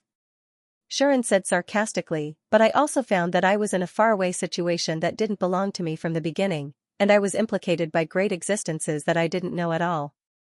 Hearing this, the goddess fell into a rare silence, as if she had nothing to say. Seeing her like this, Shuren calmed down and couldn't help but feel his emotions fluctuate. Just now, he really hadn't been able to hold it in and let out all the frustrations in his heart. I'm sorry. Shuren sighed and said to the goddess, I didn't mean anything by it. I know. The goddess calmly replied, you're just confused by the sudden revelation of the truth, I can understand. Besides, what Shuren said wasn't wrong. You were implicated by existences that you don't know at all. This is a fact. The goddess said emotionlessly. Shuren didn't continue this topic. He didn't know what to say, nor did he know what to say. More importantly, he didn't know what attitude the goddess in front of him had. Since that was the case, it was still too early to discuss this matter. How should I address you? Shuren turned towards her. The goddess lowered her eyes. The owner of this image is called Uranus, right? The goddess said with an unusually calm tone, then you can call me by that name for now. Hearing this, Shuren frowned. Is there any meaning to this? Shuren questioned. He had already guessed the goddess' identity and knew her real name, but he didn't expect that she would want him to call her that. There is no meaning. The goddess said, it's just that in front of you, I don't have the right to name myself. It seemed that the goddess also deeply believed that Shuren was implicated by her. Under such circumstances, the goddess indeed didn't have the pride to announce her name to Shuren. For a moment, Sean did not know how to respond to the other party's words. So, he chose to enter the main topic. Can you tell me? Shuren stared at the goddess who called herself Uranus and finally said, what happened back then? The goddess who called herself Uranus raised her eyes and looked at Shuren again. In the next second, the goddess raised the spear in her hand and stabbed it towards Shuren's forehead without any warning. Boom! When the sovereign spear pierced into Shuren's forehead before he could even react, Shuren only felt a boom in his head, and his consciousness gradually flew away. When Shuren's consciousness returned, he discovered that he was no longer in the temple. He arrived in the air above a dazzling sea of flowers, and he seemed to have become an illusory existence, floating lightly in the air, becoming a ghost. This feeling was very familiar to Shuren. Dream, that's right, Xian once again entered the dream of looking back at the history of the distant past. The difference was that this time, Shuren was not alone. You should already know the relationship between the first hero, the goddess of origins, and the demon king of Terminus, right? The goddess, who wielded the sovereign spear, silently appeared next to Shuren. Just like him, she seemed to have become an illusory existence, a light, floating ghost. Before this world gave birth to any life other than the goddess and the demon king, when there were only 3 people in this world, you should have some understanding of the complicated relationship between the 3, right? The goddess looked at Shuren, confirming this. Shuren nodded silently. The relationship between the first hero and the overgod. The relationship between the first hero and the demon king. The relationship between the overgod and the demon king. Shuren did have some understanding of the complicated relationship between the 3. The hero, who was originally viewed by the goddess as a trump card to defeat the demon king, was summoned to this world. In the end, not only did he become friends with the goddess, who had never spoken to anyone other than himself, he also became friends with the demon king, who had never spoken to anyone other than himself. This caused the relationship between the goddess and the demon king to become extremely complicated. The goddess said calmly. At that time, the goddess had yet to realize her mistake. She was only one-sidedly hostile towards the demon king, who was like a natural enemy to her. She didn't notice the conflict in her good friend's heart at all. She forced her good friend onto the battlefield, forcing the so-called mission of defeating the demon king onto her. All the tragedies could be said to have started from that moment.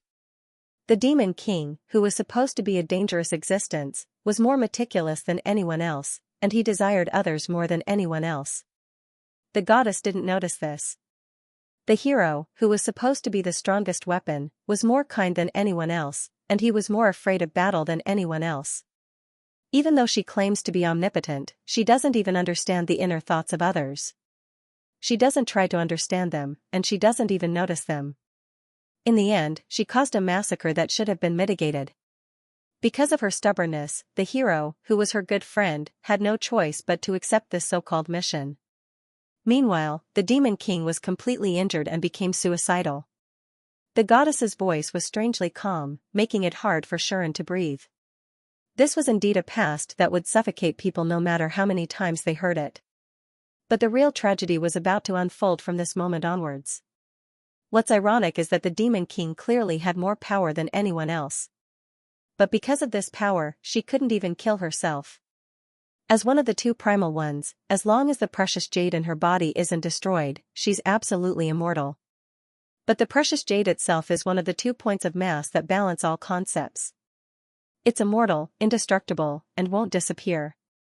So, even if the demon king kills herself, she'll immediately revive in less than 0.1 second. To a certain extent, this was indeed a state of despair. Wanting to die but not being able to, living a life worse than death, was the greatest torture in this world. The demon king's power made her feel helpless.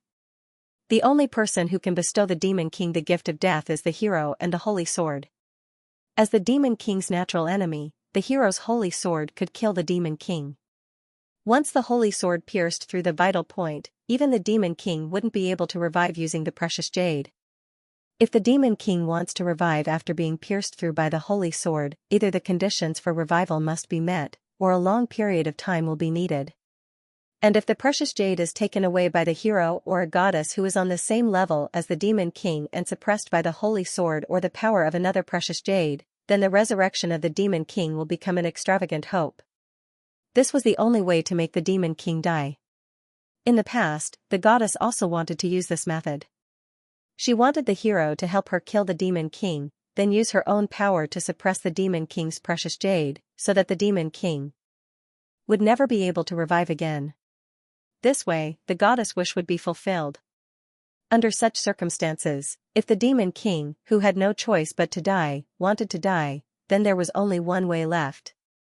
The goddess used an indifferent tone and said the cruelest truth. She wanted to fulfill the hero's wish and die under her sword. This was the sad and lamentable choice made by the Demon King. At the same time, it was also the last record that Xianxia saw from the stone slab. So be it. Let them kill me. This is good for everyone. The last record left by the Demon King on the slate reappeared in front of Xian's eyes as if it was still vivid in his mind. In a sense, he could already guess what would happen next.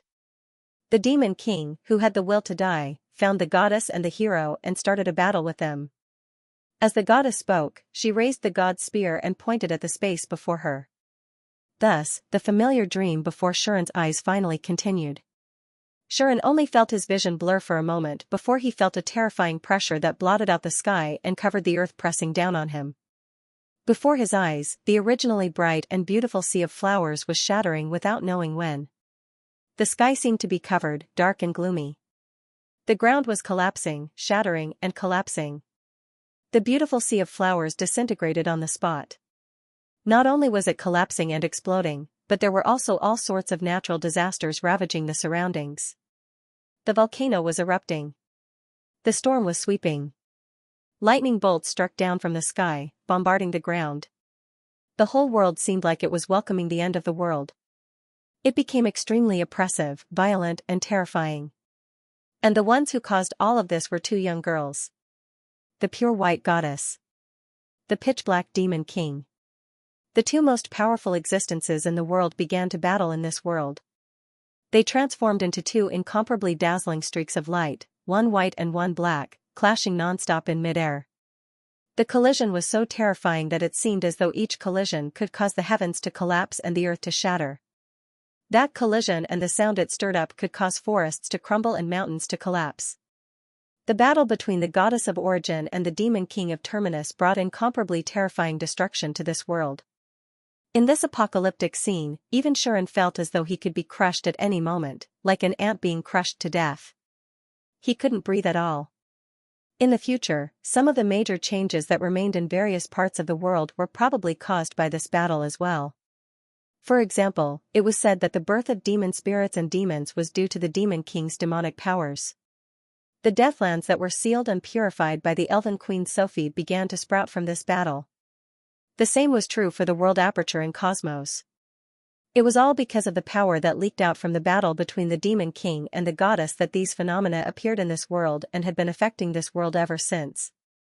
This was the horror of the Demon King and the goddess. But Xian also saw it. In the center of this apocalyptic scene, below the goddess and the Demon King who were constantly clashing, a young girl holding a dazzling holy sword was desperately persevering in all kinds of natural disasters. As she trembled, she shouted something towards the sky. Xian couldn't hear her voice. But he knew that the hero girl was definitely thinking of ways to stop the battle between the two of them. The goddess's voice also came from the side. It's very sad that both sides clearly regard the child as a special and important existence, but in this battle, neither of them heard the child shout. Of course, they also didn't notice the child's fear, the child's trembling, and even subconsciously forgot that their battle would affect the child at any time and hurt her. No, they might have noticed it, otherwise, the child wouldn't have been able to persevere until now without being involved in the aftermath of the battle and surviving until now. This world wouldn't still be in perfect shape either. This is the result of them deliberately restraining part of their power, right? But that's precisely why it's sad. Because they clearly noticed this, but ignored it. In their eyes, all that was left was their long-cherished wish, and in order to accomplish it, they disregarded everything else.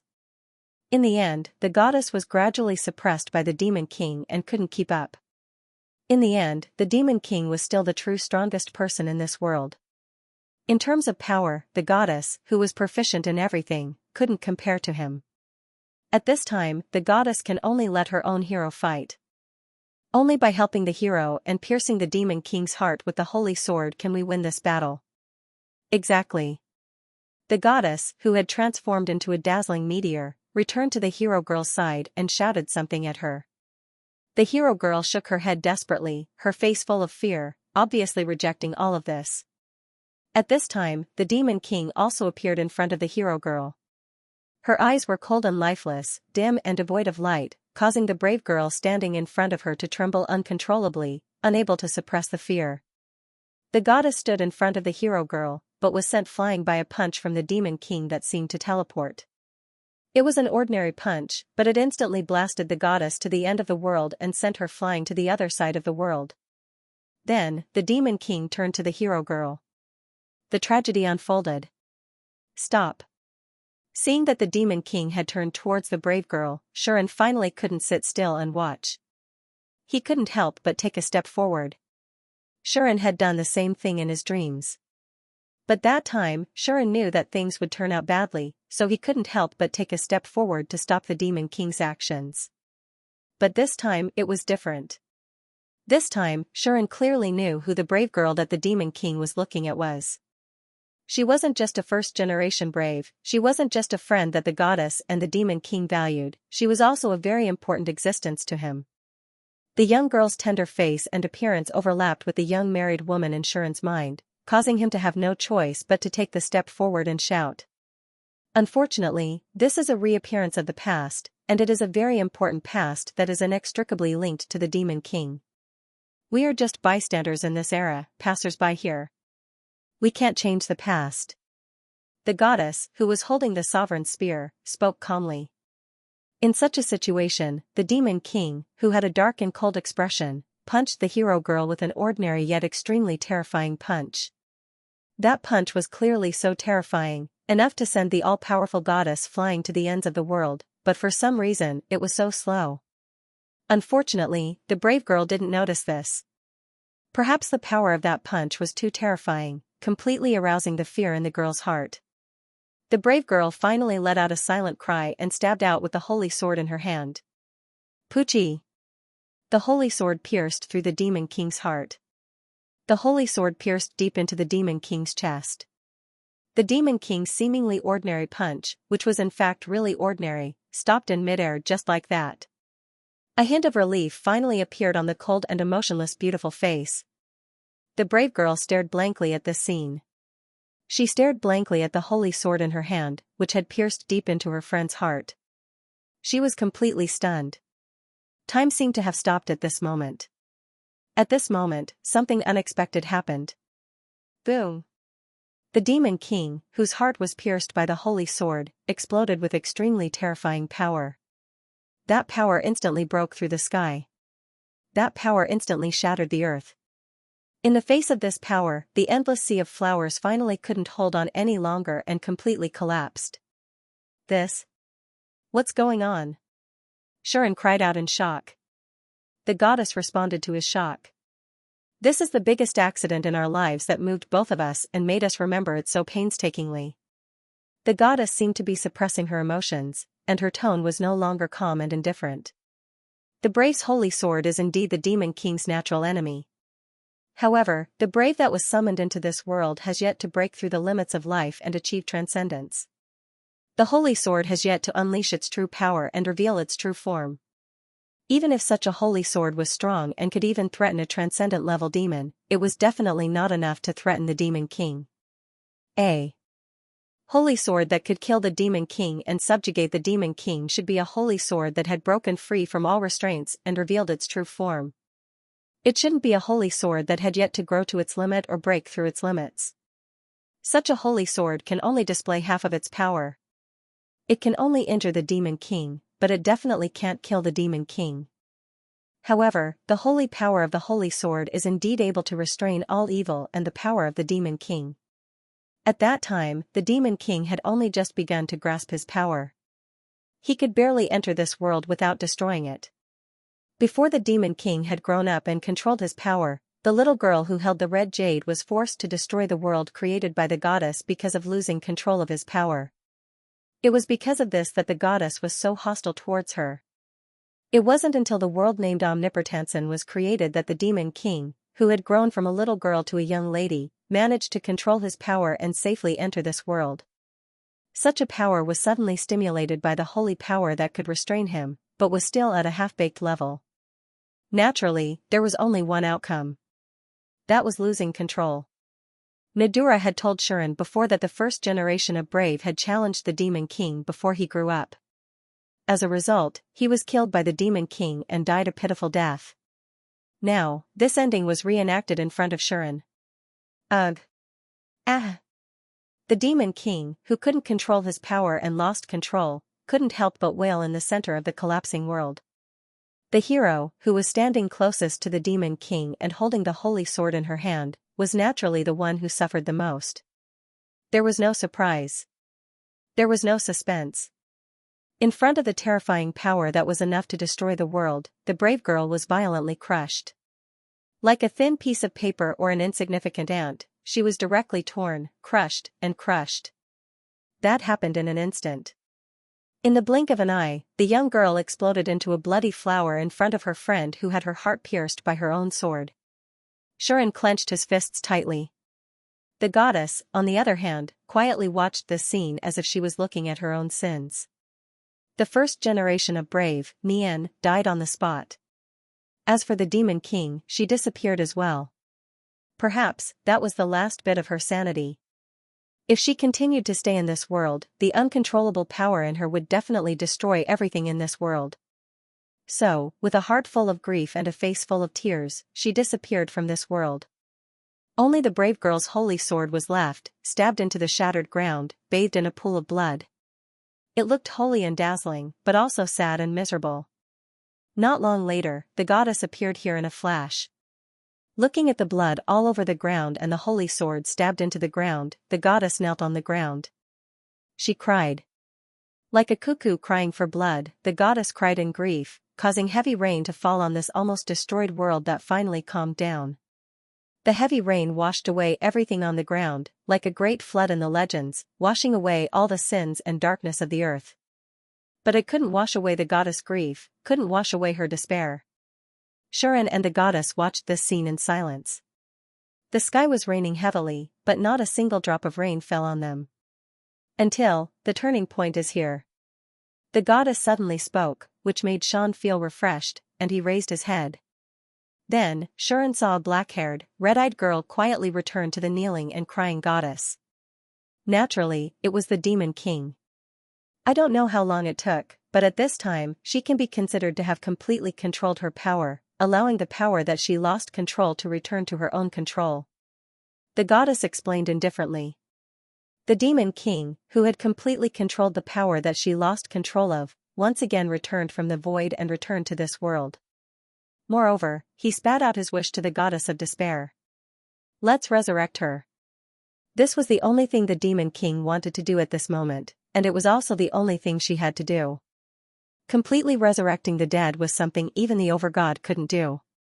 No, it wasn't that the Overgod couldn't do it.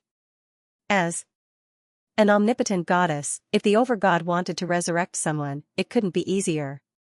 However, she couldn't resurrect the people killed by the Demon King. To the Overgod, who was restrained by the Demon King, the people killed by the Demon King, whose power couldn't take effect on the Demon King, were equivalent to a true lost life. No matter what, it was impossible to resurrect them. Of course, the Demon King couldn't resurrect the dead either. Although she was powerful, she wasn't omnipotent like the goddess, who was good at creating miracles. Killing someone was as simple as eating and drinking to her, but to resurrect someone, it was a different story. Because she understood this, knowing that her friend, the hero, couldn't come back, the goddess was so sad and desperate. However, the Demon King didn't care about anything else. I once left some power in that child's body, that power should have protected her soul in the end, her existence itself, so that she wasn't completely destroyed by my power. The Demon King pointed at the holy sword that was still shining between him and the goddess, and said this. The holy sword still exists, and it hasn't shattered. This is the proof. If the hero was already dead, the holy sword would definitely shatter and disappear from this world. Since the holy sword hadn't shattered and disappeared, it proved that everything was still possible. The only problem was that the goddess' power couldn't take effect on the hero who was killed by the Demon King, and the Demon King didn't have the ability to resurrect others. Because of this, the Demon King said. The hero, the Demon King, and the goddess, these three are the highest concepts. They counteract each other, but they also support each other. If you and I both inject half of our power into the holy sword, allowing the power of the three highest concepts of hero, Demon King, and goddess to form a cycle, then we might be able to summon the greatest miracle, allowing the child, who was entrusted with the power of these three highest truths, to be resurrected. Are you willing? This was the Demon King's suggestion, and it was also the only salvation she could make, the last life-saving straw she could grab onto. She didn't collapse, didn't let the power that had gone out of control destroy everything in the void. Instead, she tried her best to control it. Perhaps, it was for this moment. Only then did the goddess stop her crying. If losing half of her power could save the child, then why wouldn't she be willing? Just like that, the goddess and the Demon King stood up separately, all for the sake of saving the only friend in their lives. They stood on both sides of the holy sword and summoned their respective gems, causing the red and blue radiance to seem to occupy both sides of the world. With the holy sword as the middle, the world was divided into two halves. Immediately afterward, they poured half of their power into the holy swords. On the holy sword, the originally dazzling golden radiance gradually gained another color, red and blue. Gold, red, and blue. The radiance of the three colors converged and bloomed from the holy sword. The tricolored radiance was so familiar to Shuren. It was clearly the tricolored radiance that appeared in his body. The three highest concepts. The power of the universe's truth. The hero, the Demon King, and the goddess.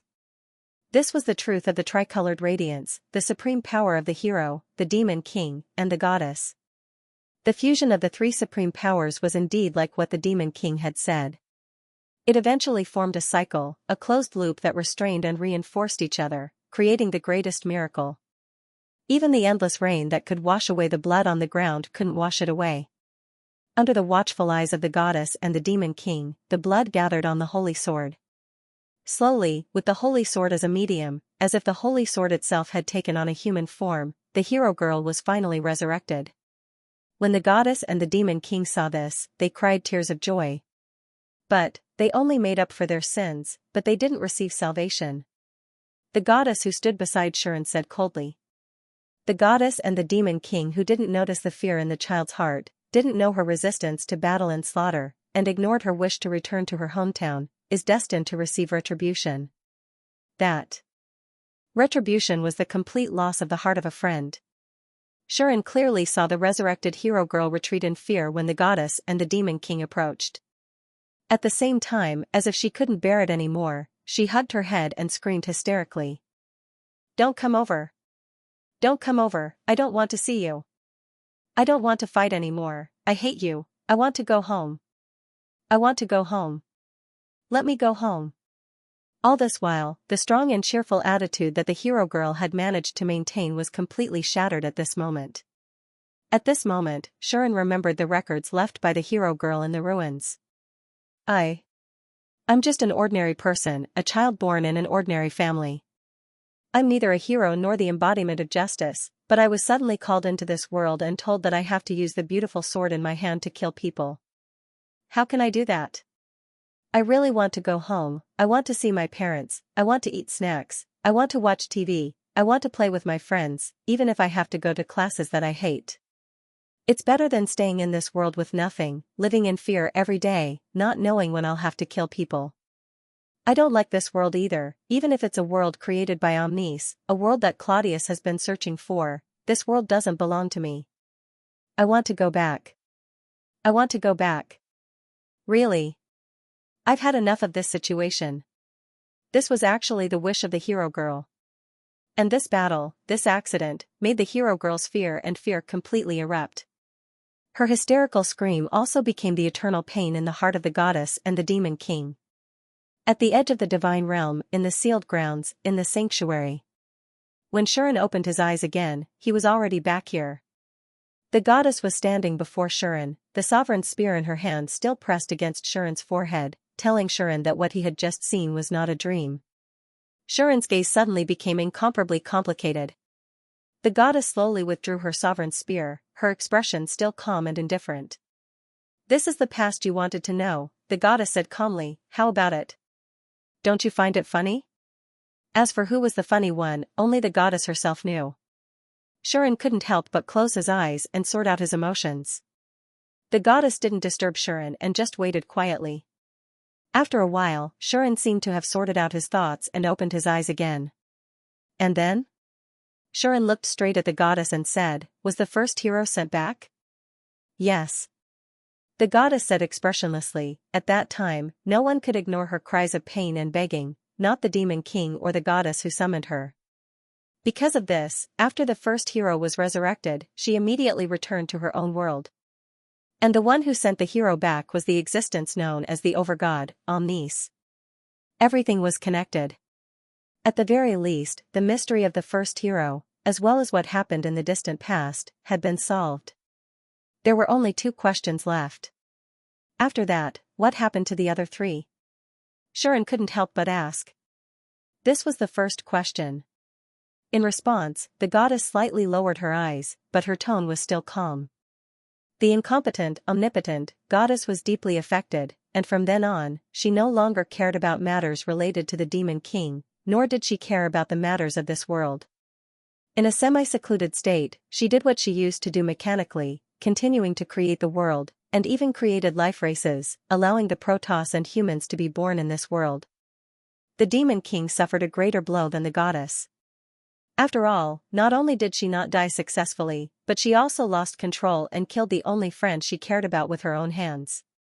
Her heart was probably completely occupied by the desire to die, and she walked the path of death. Otherwise, she wouldn't have chosen to start a war. As for the first hero, because she already possessed half of the demon king's power and was in another world, even the goddess couldn't spy on her. As she spoke, the petite goddess looked at Shuren. But judging from the current situation, she should have returned to her original life, lived the life of a normal person, formed a family, married and had children, and lived the rest of her life normally, right? At this point, the goddess's tone was filled with an indescribable emotion. Shuren silently pressed his hand on his chest. Then the power in my body. Shuren's gaze was extremely complicated. The goddess naturally knew what Shuren was thinking. That's the power you inherited from your mother. The goddess said, although I don't know the specific situation, based on the current situation, after returning to her original world, she was no longer willing to use her power, so she kept rejecting it, even suppressing it, causing it to sink deep into the child's body. But when the child had a child of her own, the slumbering power sensed that it was similar and didn't reject her bloodline, so it was possible that it was transferred to the child. Judging from the outcome, the child's son inherited her power, as well as the power given to her by the demon king and the goddess. This is the reason why this power appeared on you. The goddess's voice resounded clearly in the temple. You are the son of the first hero, the descendant of Neon. You are not the hero, but the descendant of the hero who inherited the bloodline of the hero, just like your fiancé who is the most precious treasure of the kingdom. The difference is that your fiancé who is the most precious treasure of the kingdom was only acknowledged by the holy sword left behind by the ancestor of the hero, thus inheriting the holy sword. You, on the other hand, inherited all the power of the first hero and her holy sword, thus awakening as a new hero and carrying the qualities of the 3 supreme powers. That is why you were summoned to this world, because from the moment you were born, you were the born hero who won the title of hero from your mother. Born hero. This was Shuren's true identity. The other heroes were slowly nurtured and grown in the other world, only then did they possess the qualities to become a hero and were summoned to this world to awaken as a hero. Shuren, however, was different. He was born a hero, he didn't need to grow in the other world, nor did he need to awaken in this world. He naturally inherited the title and power of the hero from his mother who was the first hero. I think when you were young, you could already use a part of your power. But your mother obviously didn't want you to become an abnormal existence in the other world, so she kept telling you to suppress your power and reject it, letting it slumber again. Until you were summoned to this world by hero summoning form, the part of the hero's power in your body was awakened, allowing you to regain the identity and power of the hero. But because you lost your memories, the demon king and the goddess power remained in slumber. It was only when you reached the limits of your life and touched the truth of the world that these 2 powers finally awakened and entered a state where they could be awakened. The goddess voice entered Shuren's ears. Your holy sword is the first-generation hero's holy sword. It is also the strongest holy sword among all the heroes. The unique skill, Providence, that you previously possessed was also the first hero's unique skill, while numerology was a gift I gave you after you entered the inner sanctum, so they aren't really yours. Only when you reached the limits of your life did these two unique skills vanish. Their power was used as fuel to activate the three supreme powers in your body, leaving only the framework of the unique skill, which was taken away by the three supreme powers in your body. In summary, the three supreme powers in Shuren's body became his unique skill. This was the unique skill that truly belonged to him. By turning the three supreme powers into unique skills, you've already begun to fuse with the awakened powers, turning them into something that belongs to you, unlike your mother, who kept rejecting and resisting them, preventing them from fusing into your mother's body and treating them as outsiders. Since outsiders were not welcomed by the owner, they would naturally want to leave. However, only the descendants of the first hero's bloodline could inherit this power. Only the descendants of the first hero could inherit the hero's power, and they wouldn't be rejected by the goddess and the demon king's power, who deeply loved the first hero from the bottom of their hearts. They might even get close to them. That was why the three supreme powers were transferred to the first hero's child, which was Shuren. It was only after Shuren reached the limit that he truly awakened these supreme powers and began to fuse with them. This time, you've taken the first step towards transcendence. Not only will the divine sword evolve, but the power of the goddess and the demon king will also fuse with you once you've transcended. This power will become yours, and you'll be able to use it as you wish. I'll give it a name. With a calm voice, the goddess spoke words that contained the truth. Supreme Authority, this is the name I can think of that fits its concept the best. As soon as the goddess's voice fell, Sean found that the information of the unique skill in his mind appeared on its own, and there were changes. Sadface Supreme Authority, unique skill, one of a kind in this world. The culmination of the truth of the universe, the embodiment of the three supreme concepts. A miracle bestowed by the heavens. A symbol of omnipotence. A symbol of the end of all things. Upon awakening, it will sublimate into a supreme existence that can create everything, destroy everything, and bring salvation to everything. And so, the true face of Shuren's unique skill was finally revealed. I hope that you can use this power where it should be used. The goddess gave Shuren a final warning. I hope that you can use it and truly redeem everything, save everything. After leaving these words, the goddess raised the sovereign spear in her hand, causing the space around Shuren to begin to distort. Seeing this, Shuren reacted in time and hurriedly asked one last question. Why did the demon king start a war? Why did she do this? The goddess didn't answer this question. I think you should already have an idea in your heart. The goddess only spoke calmly. And you shouldn't be asking me about this. You should ask the person in question. After all, she naturally shouldn't be the one to talk about that person's business. At least, she wasn't in the mood to do so right now. Whether you want to stand by and watch and confront her, or whether you want to stop everything and make everything disappear in the river of history, it's up to you. I will be watching you watch your choices, and the future you choose. After saying this, the goddess waved the sovereign spear in her hand. Omnis. Shuren could only let out such a cry in the distorted space vortex, and then disappeared from the temple. The temple returned to silence. The goddess quietly watched the direction in which Shuren left, and layers of ripples appeared on her body. In the next second, the one-eyed demon god disappeared, and the pure white goddess returned to her original state, standing in the temple, staring into the distance. And what choice would you want your son to make? Neon, no, little Hui. The all-powerful goddess murmured, her voice revealed a faint nostalgia, as well as some sadness. Home of the elves, the queen's palace. In the corridor leading to the shrine, Shuren's figure suddenly appeared without warning. He even staggered a few times as if he was suddenly thrown over, looking rather pathetic. However, Shuren quickly steadied himself. He looked around and was speechless for a long time. He was speechless and didn't know what to say. He could only remain silent for a long time. After a long time, Shuren rubbed his temples and revealed a fatigued expression. Is this the truth of the past? Although the mystery of the Demon King's war hadn't been solved, just like what the goddess said, Shuren actually had some guesses in his heart. But if that was really the case, isn't the so-called Demon King too tragic? Shuren really didn't want to admit that guess. Otherwise, he really couldn't help but sympathize with that person. And he more or less knew why the goddess asked him to make a choice. That goddess wanted to see how he would view that person, right? After all, Shuren was the son of the first brave, and the first brave was the Demon King's most valued friend. However, the first brave had been killed by the Demon King, and he was killed in such a tragic way that his ending was extremely tragic. In other words, to a certain extent, the Demon King was definitely Shuren's enemy, the kind of enemy that could not live under the same sky as him. But Shuren touched his chest and felt the power that the Supreme Goddess had named, Supreme Authority. A part of this power belonged to the Demon King. In order to save her friend, she didn't hesitate to lose half of her power. This was no longer something that could be described as generous.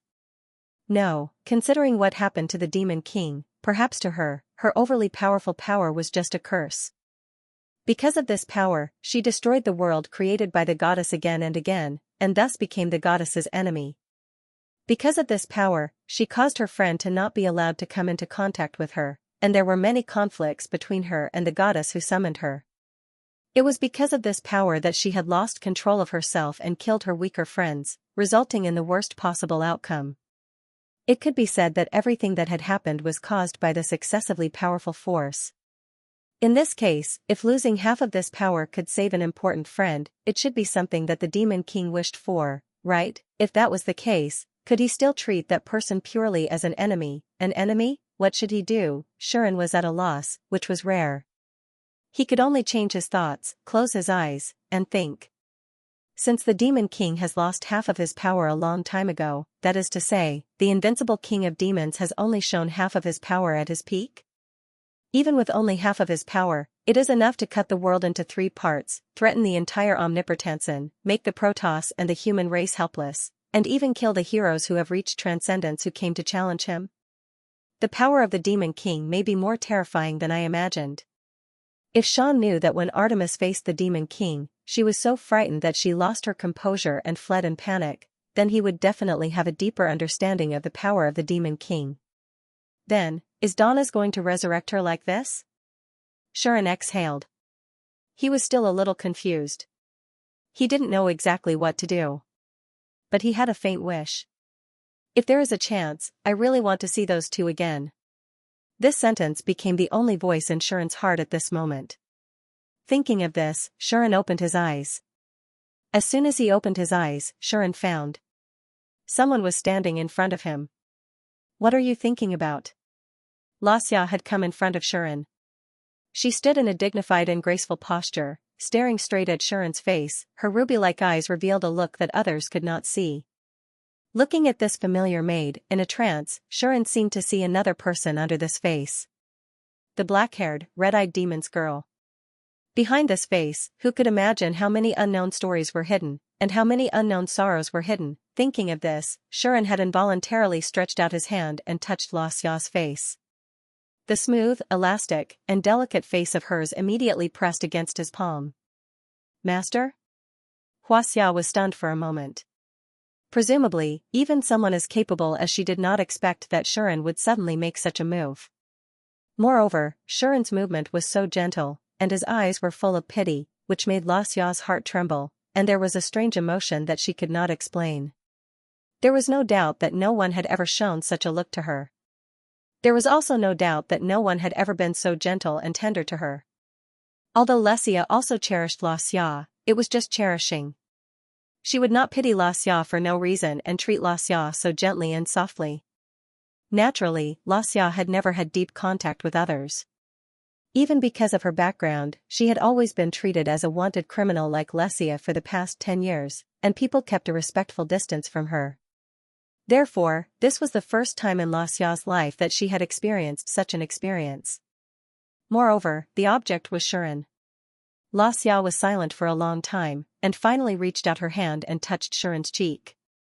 Feeling the slightly cold and soft jade hand on his cheek, Shuren was a little sober. Sorry, I lost my composure. Shuren retracted his hand and apologized to Xiao. Xianxia shook her head and retracted her hand as well. Her expression returned to its usual calmness. Of course, whether or not her heart had calmed down, only she herself would know. What were you thinking about just now? Xianxia asked again. Yes. Shirin was silent for a while, then nodded and said, I was thinking about something that doesn't seem like something I would do, and it doesn't quite fit my style. Is that so?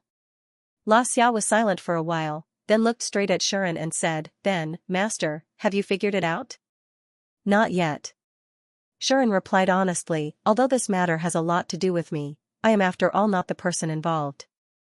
Until now, I still haven't sorted out the situation, and I don't know what role I should play in this chaotic dispute. This was Shirin's current true thoughts and feelings. Even though he had always been pursuing the truth, and now that half of the mystery had been solved, Shirin was still disturbed by this sudden shocking truth. Especially his own background, it made Shirin even more unsure of how to deal with it. He hadn't completely recovered his past memories yet. He could only remember some extremely deep impressions of the past. Therefore, what Sean was feeling right now was that it didn't feel real. Originally, he thought that he was just an ordinary person from another world, and because he was lucky enough to become a hero, he was summoned to this world by Nyan, and obtained a second life, a chance to live again as a hero in this unfamiliar world.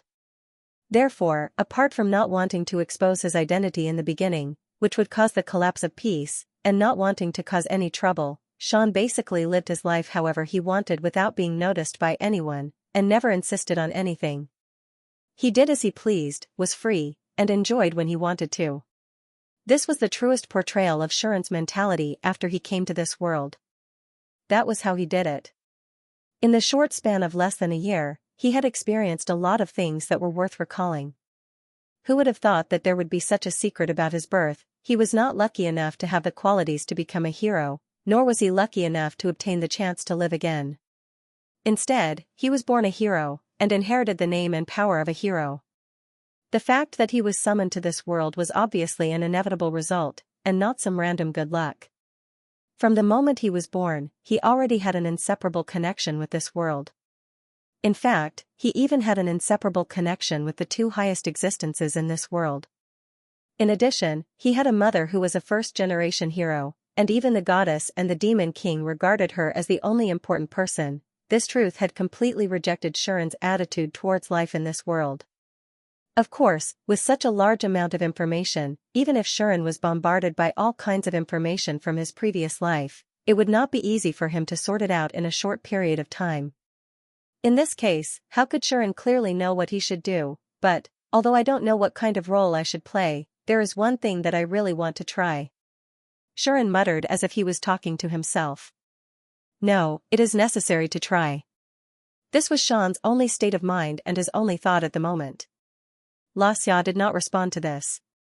She only looked straight at Shirin, as if she wanted to see through Shirin's mind at this moment. Her ruby eyes were filled with indescribable depth. Then, Xianxia said something. Perhaps, this is fate. Xianxia said so. Shirin shook his head. This is just an ill-fated relationship that even fate can't control. That was what happened. At least, the concept of fate could be controlled by Lidas, the goddess of fate, and even Rosie could interfere with it.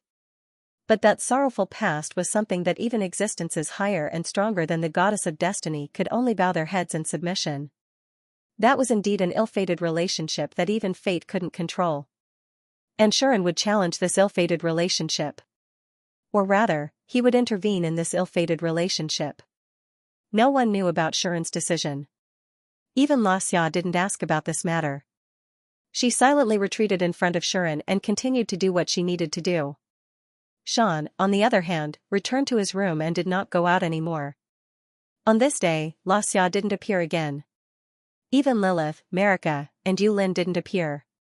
All of them seemed to have received some sort of notice from Xianxia, as they had a tacit understanding not to disturb Sean today. Even Naduna, Artemis, Sophie, and the others didn't look for Shirin. It was obvious that they received some sort of notification from Xianxia or Marika. Although Naduna still wanted to ask Shirin to help Sophie resolve the curse in her body, Sophie, who learned about Shirin's current situation from Naduna, shook her head without hesitation.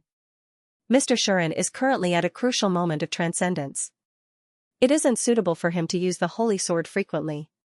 With this reason, Sophie convinced Naduna. Indeed, it wasn't suitable for Shuren to use the holy sword frequently now, lest it affected his transcendence. Considering the future, it was better to put Sophie's matter aside for the time being. Everyone who heard about this agreed, including Rhea and Naya, the two guards who had followed Sophie for thousands of years. In such a special period, the hero's transcendence was the most important matter. If they could have another transcendent powerhouse on their side, and a hero who wielded a holy sword at that, it would greatly benefit the war situation. Especially when the opponent was either a demon dweller, a necromancer, a dead person who had been awakened, or an alchemist, an ancient demon, an evil god, or a magical being. A transcendent hero was definitely a nuclear weapon. Hence, Shuren's transcendence was the most important matter. On the other hand, even if the curse in Sophie's body was resolved, there would only be one more powerhouse comparable to an extreme realm powerhouse. In the current war situation, the amount of help she could provide was undoubtedly very limited. Hence, for both public and private considerations, Shuren's transcendence should be placed above Sophie's problem. Everyone thought so, but they didn't realize that the Elf Queen had another reason for refusing. Did this Elf Queen want to avoid Shuren because of the beautiful accident last night? Sophie was probably the only one who knew about this.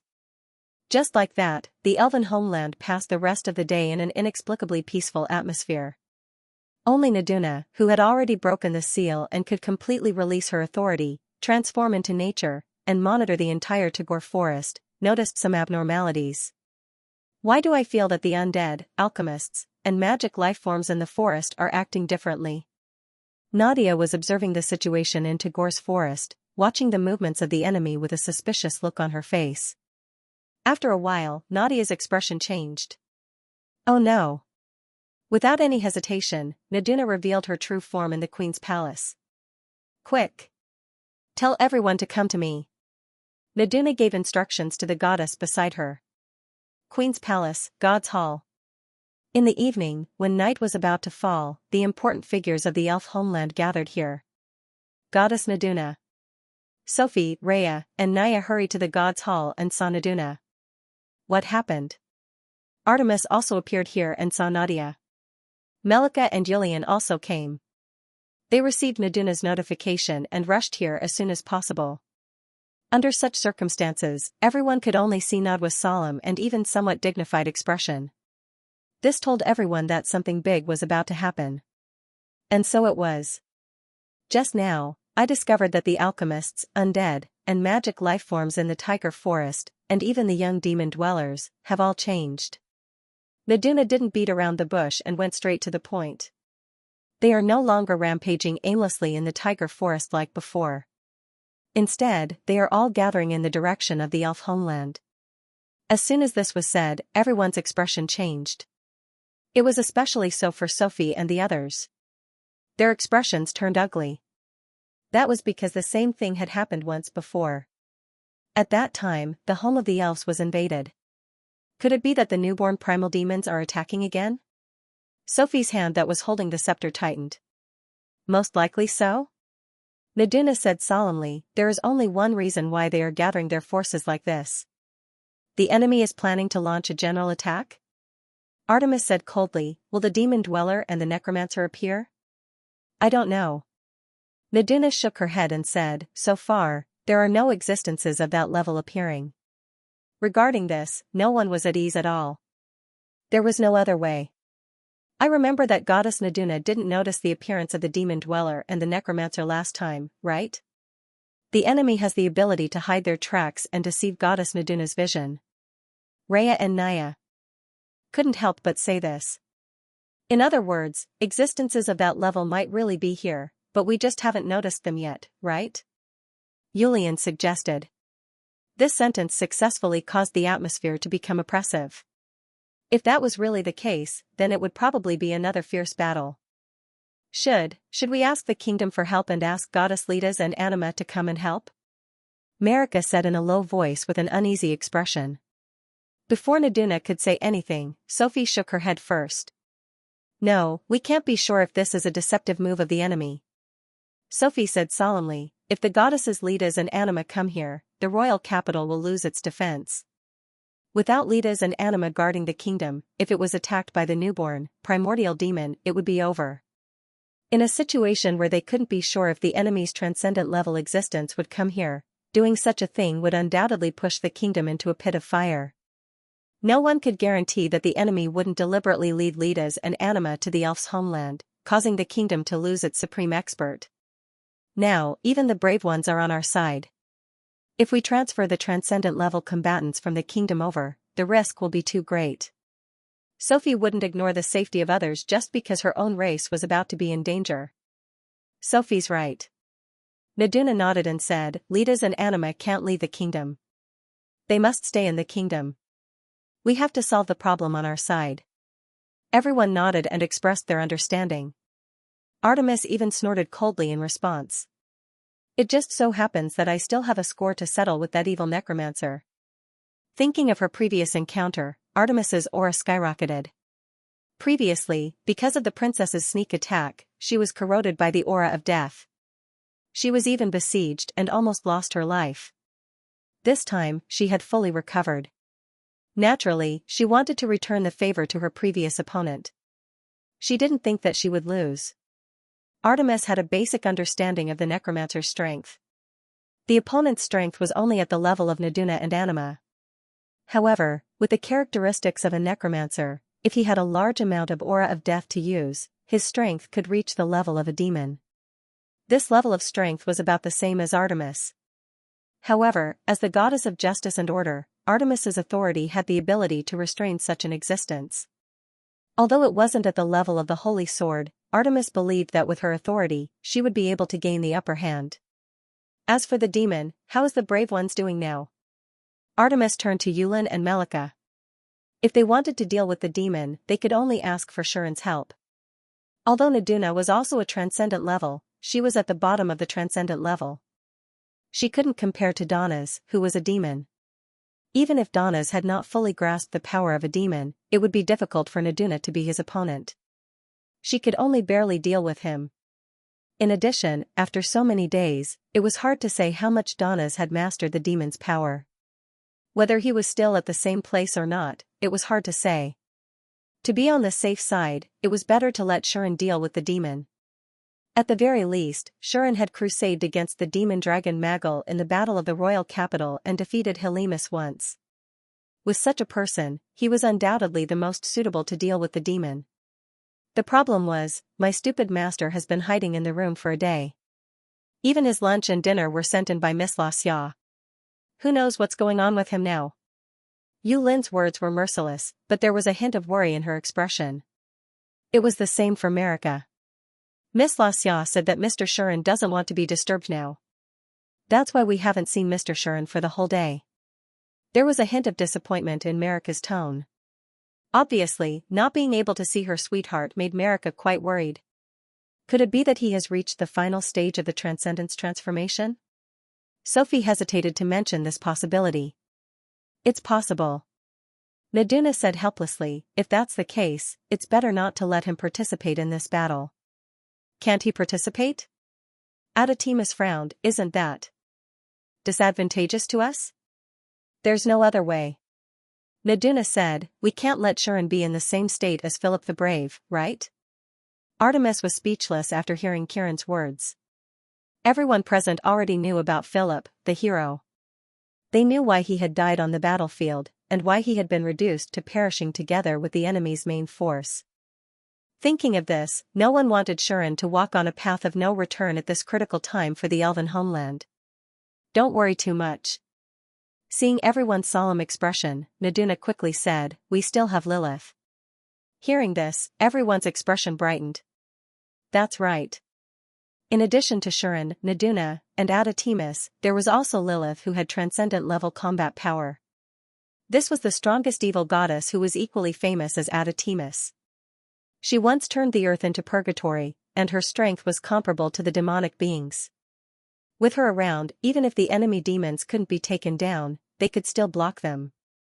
At that time, Naduna could also free up her hands to wipe out the enemy's army. In the transcendent level, Naduna might be a bit of a drag. However, she was still a transcendent level existence. Dealing with people below the transcendent level was definitely a piece of cake for her. If that was the case, it wouldn't be difficult for them to win. That was what everyone was thinking. However, everyone, please don't forget the worst thing. Sophie sighed and pointed out the big problem that everyone had subconsciously overlooked. That mysterious necromancer has already awakened Hero Reynat and Hero Philip as undead knights. Sophie's words made everyone, who had just gotten excited, speechless. Hero of the 18th generation, Reynat. Hero of the 72nd generation, Philip. Naturally, Lidas and Anima had already informed them about these two brave warriors being awakened by the enemy's necromancer. Therefore, everyone already knew that among the new, original demons, other than the demon Donnas and the mysterious necromancer, there were already two more transcendent level combatants. Moreover, the two of them had proper demon-level combat strength. Even if they had lost their holy swords, their threat was still absolute. Damn evil! Adotemus said hatefully. As the goddess's sword, another holy sword-like existence of the brave warriors, Adotemus had a good relationship with the previous brave warriors. This included Hero Reynat and Hero Philip. Both of them were deeply admired by Adotemus. Their deeds and sacrifices during their lifetime had moved Adotemus. Now, her former companions and comrades had been desecrated by the enemy and awakened as evil undead souls. It was impossible for Adotemus not to be angry. Not to mention Adotemus, even Naduna and the other goddesses had a gloomy expression on their faces. Their eyes were burning with anger. However, the outcome was already set in stone. No matter how angry they were, it would be useless. Their former companions had become enemies. This was unavoidable. If those two also make a move, the situation will be very bad for us. Nadia calmed down and couldn't help but say, two demon dwellers, such opponents, I'm afraid only Lidas can suppress them. However, Lidas couldn't rush over here to support them. They had to think of a way to deal with these two brave warriors by themselves. Anima said that although necromancy can awaken the dead, there are a few conditions that must be met in order to awaken a specific dead person. Naduna said. First, the dead person's body must be used as a medium. Secondly, there must be enough death chi. Then, is there any way to dispel the effects of necromancy? His words caused everyone to sink into deep thought. Was there a way to nullify the effects of necromancy? Of course there was. As long as it was a spell, no matter how powerful it was, there would always be a way to deal with it. If one wanted to deal with fire magic, using water magic would definitely be the most effective. If one wanted to deal with production magic, using destruction magic would definitely be the most effective as well. Even abilities that were deemed to be unconventional and unique could mostly be dealt with. Magic, which was a supernatural power that used magic to achieve universal use, naturally had its own way of dealing with it. When the Demon King first created magic, he only pursued power. It wasn't until the Supreme God created holy magic, recovery magic, support magic, and other magic systems that the power of magic began to become more varied. The original purpose of creating holy magic, recovery magic, support magic, and other magic systems was to counter and deal with the destructive magic of demons. Until today, the system of magic had become more and more abundant, becoming an indispensable power system in this world. It was popularized all over the world, even in other worlds. Necromancy was a powerful forbidden magic that could manipulate the concept of death, but since it was magic, there must be a corresponding countermeasure. Using holy magic to purify the aura of death and the dead, is that not okay? Marika cautiously raised a suggestion. Sophie answered this question. Holy magic can indeed purify the aura of death and release the dead, but the one using necromancy is a supreme necromancer. Her mastery of necromancy has already surpassed the scope of ordinary magic systems. Sophie explained, in the last war, the goddesses tried to use holy magic to purify the undead army, but the effect was minimal. If it was ordinary necromancy, such as the High Priest's necromancy or Mara's lustrous branch, the holy magic of the Protoss goddess would definitely be their nemesis. But that consort was different. She had already surpassed the limits of life. Not only did she achieve transcendence with the help of the lustrous branch, she was also a special existence like Great Spirit of Death. She had long surpassed the scope of ordinary magicians.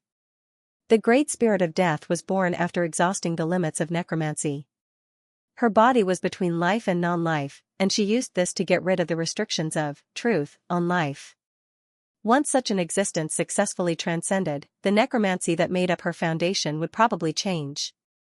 This was also why she could control a large amount of dense aura of death, injuring Artemis, who was the goddess of justice and order, and let the aura of death corrode her body. It could be said that the consort had become necromancy itself, and necromancy became the foundation of her transcendence, becoming a higher power that surpassed the concept of magic. Therefore, ordinary holy magic was no longer effective against this kind of higher magic power. Only the hero's holy sword could purify this evil. This was the reason why the consort was so fearful of Shuren. She could awaken two heroes who were on the same level or even stronger than her and use them as undead knights because her necromancy was no longer the same as before. Although there were still a few harsh conditions to awaken the two heroes and turn them into her undead knights to control, just like what Nadwa said, with the new, original demon, as her backup and Donna's helping her plan, even though it wasn't easy for the princess to gather all the conditions, she still had a way to do it.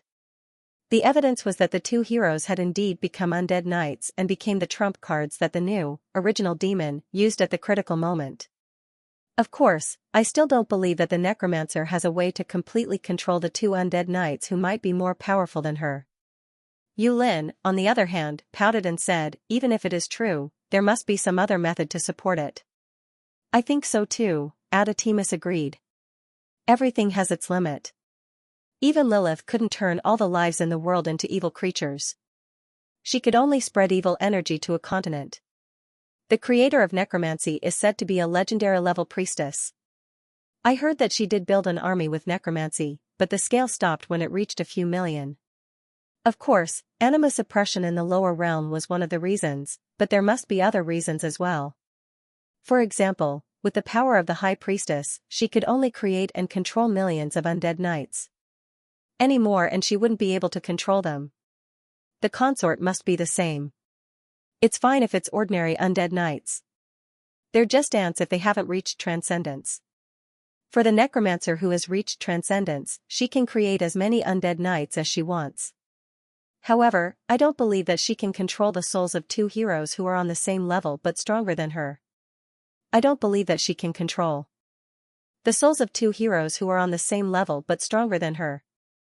This could also be considered Artemis's trust in the past heroes. She firmly believed that those brave warriors who had overcome countless difficulties and trials, and finally succeeded in transcending, were not people who would give in so easily. She firmly believed that the heroes who had overcome countless difficulties and trials and finally succeeded in transcendence were not people who would give in so easily. In history, there were a total of 7 heroes who had transcended. The strongest was Mitra, who was on the same level as the goddess of destiny, and the weakest was no weaker than the demon dwellers. This was enough to prove that they were extraordinary. In other words, once the hero transcended, he would be at least a devil cultivator. Even if they lost their holy swords, they would not be weaker than the goddess of life, Anima, and the goddess of nature, Najula. These were the heroes of the human race, the trump card of the Protoss, and the existence that could truly defeat the demon king. There were 2 of them. It was not easy for the princess to order them around without any hindrance. Is there a fatal weakness that we haven't discovered yet? Sophie murmured. The others also began to whisper and discuss with each other. Najula thought about it and had the same idea as everyone else. There must be some method to completely control the souls of 2 demon dwellers. If that was the case, if we can solve this method, we might be able to release the souls of the heroes and get them out of control. The more Najula thought about it, the more feasible it seemed. Rhea and Naya raised their hands at once. I think we can let the children of the elven envoys analyze the structure of undead magic according to the information left behind in the past. If we can solve the structure of the magic, we can build corresponding targeted spells and make undead magic lose its effect. The 2 legendary archmages suggested this. I can help too. Melika quickly raised her hand. Elves are a natural magic race. This kind of work should be an advantage for elves, right? Yulin also felt that this was a good idea. If this is feasible, then perhaps we can analyze the life creation magic as well and construct tactics to deal with it. Adatimus nodded. We don't have enough time. Sophie shook her head and said, I'm afraid the enemy will soon gather in the elven homeland. If we want to analyze undead magic and living creation magic at the same time, the possibility of us making it in time is infinitely close to zero. Then let's do our best and analyze the structure of undead magic. Najula said, currently, the most threatening thing is still undead magic. If we can solve the undead magic, the 2 demon dweller undead knights will be able to return to the earth. This was the most urgent matter. The power of a transcendent level had a huge impact on the outcome of the battlefield. To put it bluntly, no matter how strong an army was, as long as there was no transcendent level, they would be wiped out sooner or later when facing a transcendent level. Therefore, on the battlefield, transcendent level was the key. Transcendent level was the biggest enemy. Thinking of a way to deal with the enemy's transcendent level was always the top priority in the past wars. It was the same in the final battle 1,000 years ago. In order to send the heroes to the Demon King, the Protoss's transcendent level was used to stall the demon's transcendent level. They didn't even hesitate to use human lives to fill in the holes on the demon beast's side, just to stop the demon beast's footsteps, so that the heroes could enter the Demon King's castle and take down the Demon King. The new, primordial demon, also had a strategy against the 3 goddesses and the goddess of justice in the past month's large-scale operation. Only then could the Protoss and the humans retreat. Although the 2 demon dweller undead knights were a huge threat, they also had a huge weakness. After being awakened by undead magic, not only did they lose their rationality when they were alive, but they might also lose control. In addition, once the undead magic lost its effect, they would return to the earth. With such an obvious weakness, they were much easier to deal with compared to other transcendent level existences. Then let's go make the arrangements now. Rhea and Naya immediately accepted this heavy responsibility, and left the God's Hall with Marika. You guys go as well. Naduna turned to the goddesses present and said, if we want to deal with undead magic, holy magic might still be necessary. You guys go and assist the elves, and build an effective tactic to deal with undead magic. Yes. The goddesses received the order and left together. Then I'll go and unify the demons in the elf's homeland.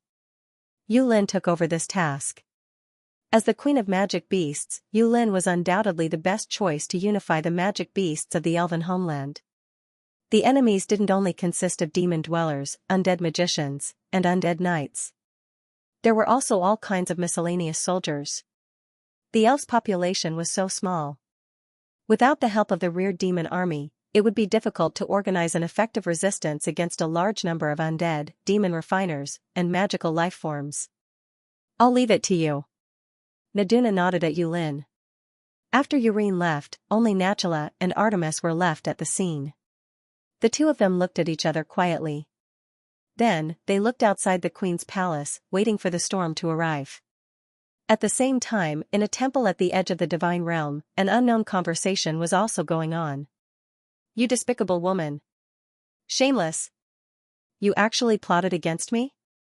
You even took over my temple to talk to my hero? It's fine if you covet my man, but you even covet my property. You're cheap. Nian, who was bound in place by an invisible force, couldn't move at all. She cursed and swore, completely disregarding her holiness and aloofness as a goddess. She was just short of pointing at the person in front of her and cursing at him. The goddess, who looked exactly the same as Nian, didn't care about her incarnation's unrestrained words. She just looked at her quietly as if waiting for her to finish venting. But it was precisely because of the goddess's attitude that Nian became even angrier. What are you pretending for? What are you pretending for? Do you want to use my profiteering to show off your nobility? If it weren't for the fact that Nian still had some self-awareness as a woman, she wouldn't have been able to stop herself from cursing. I'm also someone who has read the books in my hero's mind. If I really start cursing, believe it or not, I can even scold you, a supreme god, until your mental state explodes. Do you really think that I don't dare to curse? I'm just giving you a little face. Under Nian's angry and hateful glare, the goddess standing in front of her finally reacted a little. Have you calmed down? The goddess said indifferently, if so, then use your power to start peeping into the lower realm. Huh? Nian couldn't help but be startled, but on the surface, she snorted coldly and said, "If you want to peep into the lower realm, can't you do it yourself?" Who was this goddess in front of her? The supreme god, the omnipotent god, the omniscient god, and the unrivaled goddess of origin. If she wanted to peep into the lower realm, she didn't need to do anything at all. She could just cast her gaze out and immediately penetrate the boundless space and endless time to see every corner of the world, right? If Nadwa wanted to do this, she had to transform into nature and could only peep into one world. But the goddess in front of her didn't need to. Whether it was the divine realm, the human realm, or the demon realm, as long as she wanted to, she could see any place with her eyes. In this world, the only place that her eyes couldn't see was the place where the demon king left his power. In that case, why did she come over to borrow my power? Could it be that there's some conspiracy? Nian became vigilant. She didn't know if the goddess didn't notice this or if she noticed it. But she didn't. She said, "The future that my eyes can see is only today." As soon as these words were spoken, Nian was stunned. But this time, Nadwa said, "So that's how it is. Is my hero's power truly awakening?" "Near time," goddess said. The goddess standing in front of her casually said something that almost made her go berserk. The goddess. "And I. Your hero has long returned to his hometown to take care of his wife and children." Navani, however, these words undoubtedly caused the calm and indifferent goddess to feel displeased. She coldly glanced at Nian, causing her entire body to stiffen. He is about to transcend, and the supreme authority that has been suppressed for a long time will be completely awakened. So, my eyes can only see this day. After that, I won't be able to see what happens to him. He is about to transcend, and his supreme authority, which has been suppressed for a long time, will be completely awakened. Therefore, the future that my eyes can see is limited to this day. After that, I won't be able to use my eyes to directly see what happens to him. He is about to transcend, and the supreme authority that has been suppressed for a long time will be completely awakened. So, my eyes can only see this day. After that, I won't be able to see what happens to him. After all, the supreme authority contained the power of the three supreme concepts. Not only did it have the power of the hero and the goddess, but it also had the power of the demon king. From now on, everything that happens will be unknown to me. The goddess looked at Nadwa and said, "Next, I can only borrow your power to observe the development of the mortal world." At this point, only Nian's power could be of some use to Xian. She was the technique of the hero summoning, and the master of the summoning domain. She was the witness, contractor, and assistant who summoned Shuren to this world. She had a great relationship with Shuren, who was a hero and had established fate with him from the beginning. This kind of relationship was built on each other's way of existence. So, even if Shuren was about to awaken the power of the demon king, Nadwa could connect to Shuren through her connection with Shuren and see everything that happened there. This time, the goddess came to borrow Nadwa's eyes. In order not to get involved in the disputes of the mortal world and not interfere with the future development and choices, this was the most appropriate method that the goddess could think of. After understanding this, Nian immediately came to a realization and became complacent. "So, there will be a day when you will beg me." At that moment, Nian wanted to reject him righteously. She wanted to make this goddess depressed, to make this goddess admit defeat, to let her know that not everything was under her control. Most importantly, this was the only chance for her to take the initiative from the other party and make the other party lower her head. She, Nadwa, had to stand up. However, just as Nadwa was about to take revenge, the goddess in front of her threw a sentence at her. "Although I can't interfere with the child who is about to awaken, it's easy for me to interfere with you."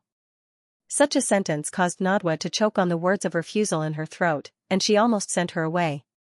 The goddess's meaning was obvious. "If you don't let me see, then I won't let you see. Everyone, stop looking. Keep being blind and let Shuren fly by himself." Understanding this, Nadwa was so angry that she wanted to say, "When one Buddha is born, 2 Buddhas will ascend to heaven." "You're threatening me again." Nadwa shouted and said loudly, "You only know how to find a sense of superiority with me. Do you think you can be so arrogant just because you're my main body?" In response to Nadwa's words, the goddess only responded with a look. That look clearly replied to Nadwa with one word. "Yes." Beep, beep, beep, beep, beep, beep. Just as Nadwa was about to explode and really spit out fragrant words, the goddess finally said something. Don't you want to know the truth that made your past self summon the hero? The goddess's words caused Nadwa to freeze on the spot. This was precisely what Nadwa was most concerned about during this period of time. In the past, Nadwa had always thought that the goddess in front of her created her and then threw her aside. Every time she could summon the hero, she would use her power to forcibly control her and make her activate the summoning mechanism. After that, she would ignore her and use her as a complete tool.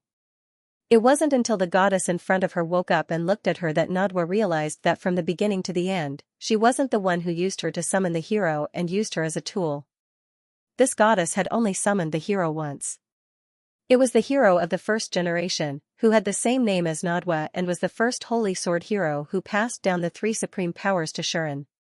After that, the great goddess Omnis never summoned the hero again, nor did she activate the hero summon spell. She didn't even know that the hero summon had absorbed her despair and sorrow in the past and turned it into an avatar of hers. That was why she abandoned and sealed the hero summon after the war ended.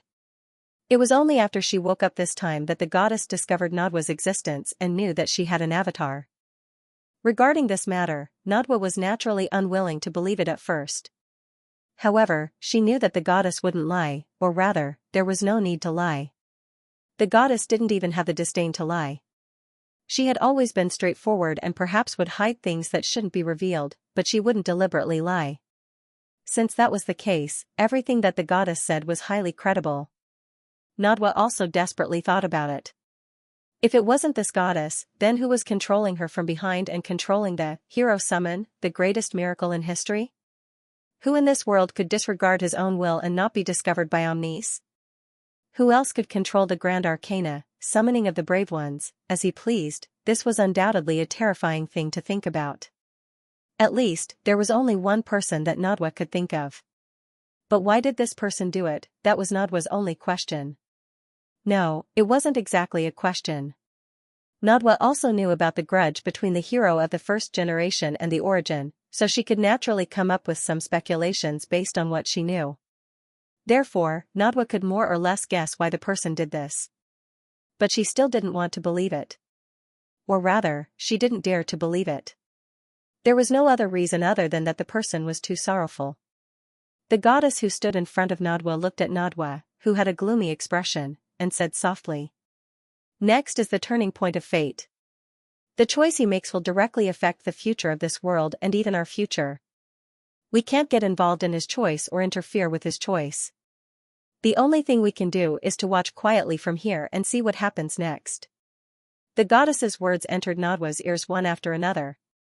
Nadwa fell silent. The goddess waved her hand and released Nadwa. Only then did Nadwa realize that she could move her limbs. She glanced at the supreme goddess who looked exactly like her and snorted coldly. "Let me make this clear. I compromised this time, but it doesn't mean I will compromise next time," Nadwa said forcefully. "No matter what, I won't give my hero to you." "It doesn't matter," the goddess said calmly. "You can't snatch it from me anyway." "You." Nadwa almost exploded. "All right, let's begin." The goddess stopped her with a single sentence. Nadwa snorted again with extreme dissatisfaction and opened the light screen in front of her. The scene of the human world appeared. End of chapter 989. Don't forget to subscribe, like, and share the video to support the channel.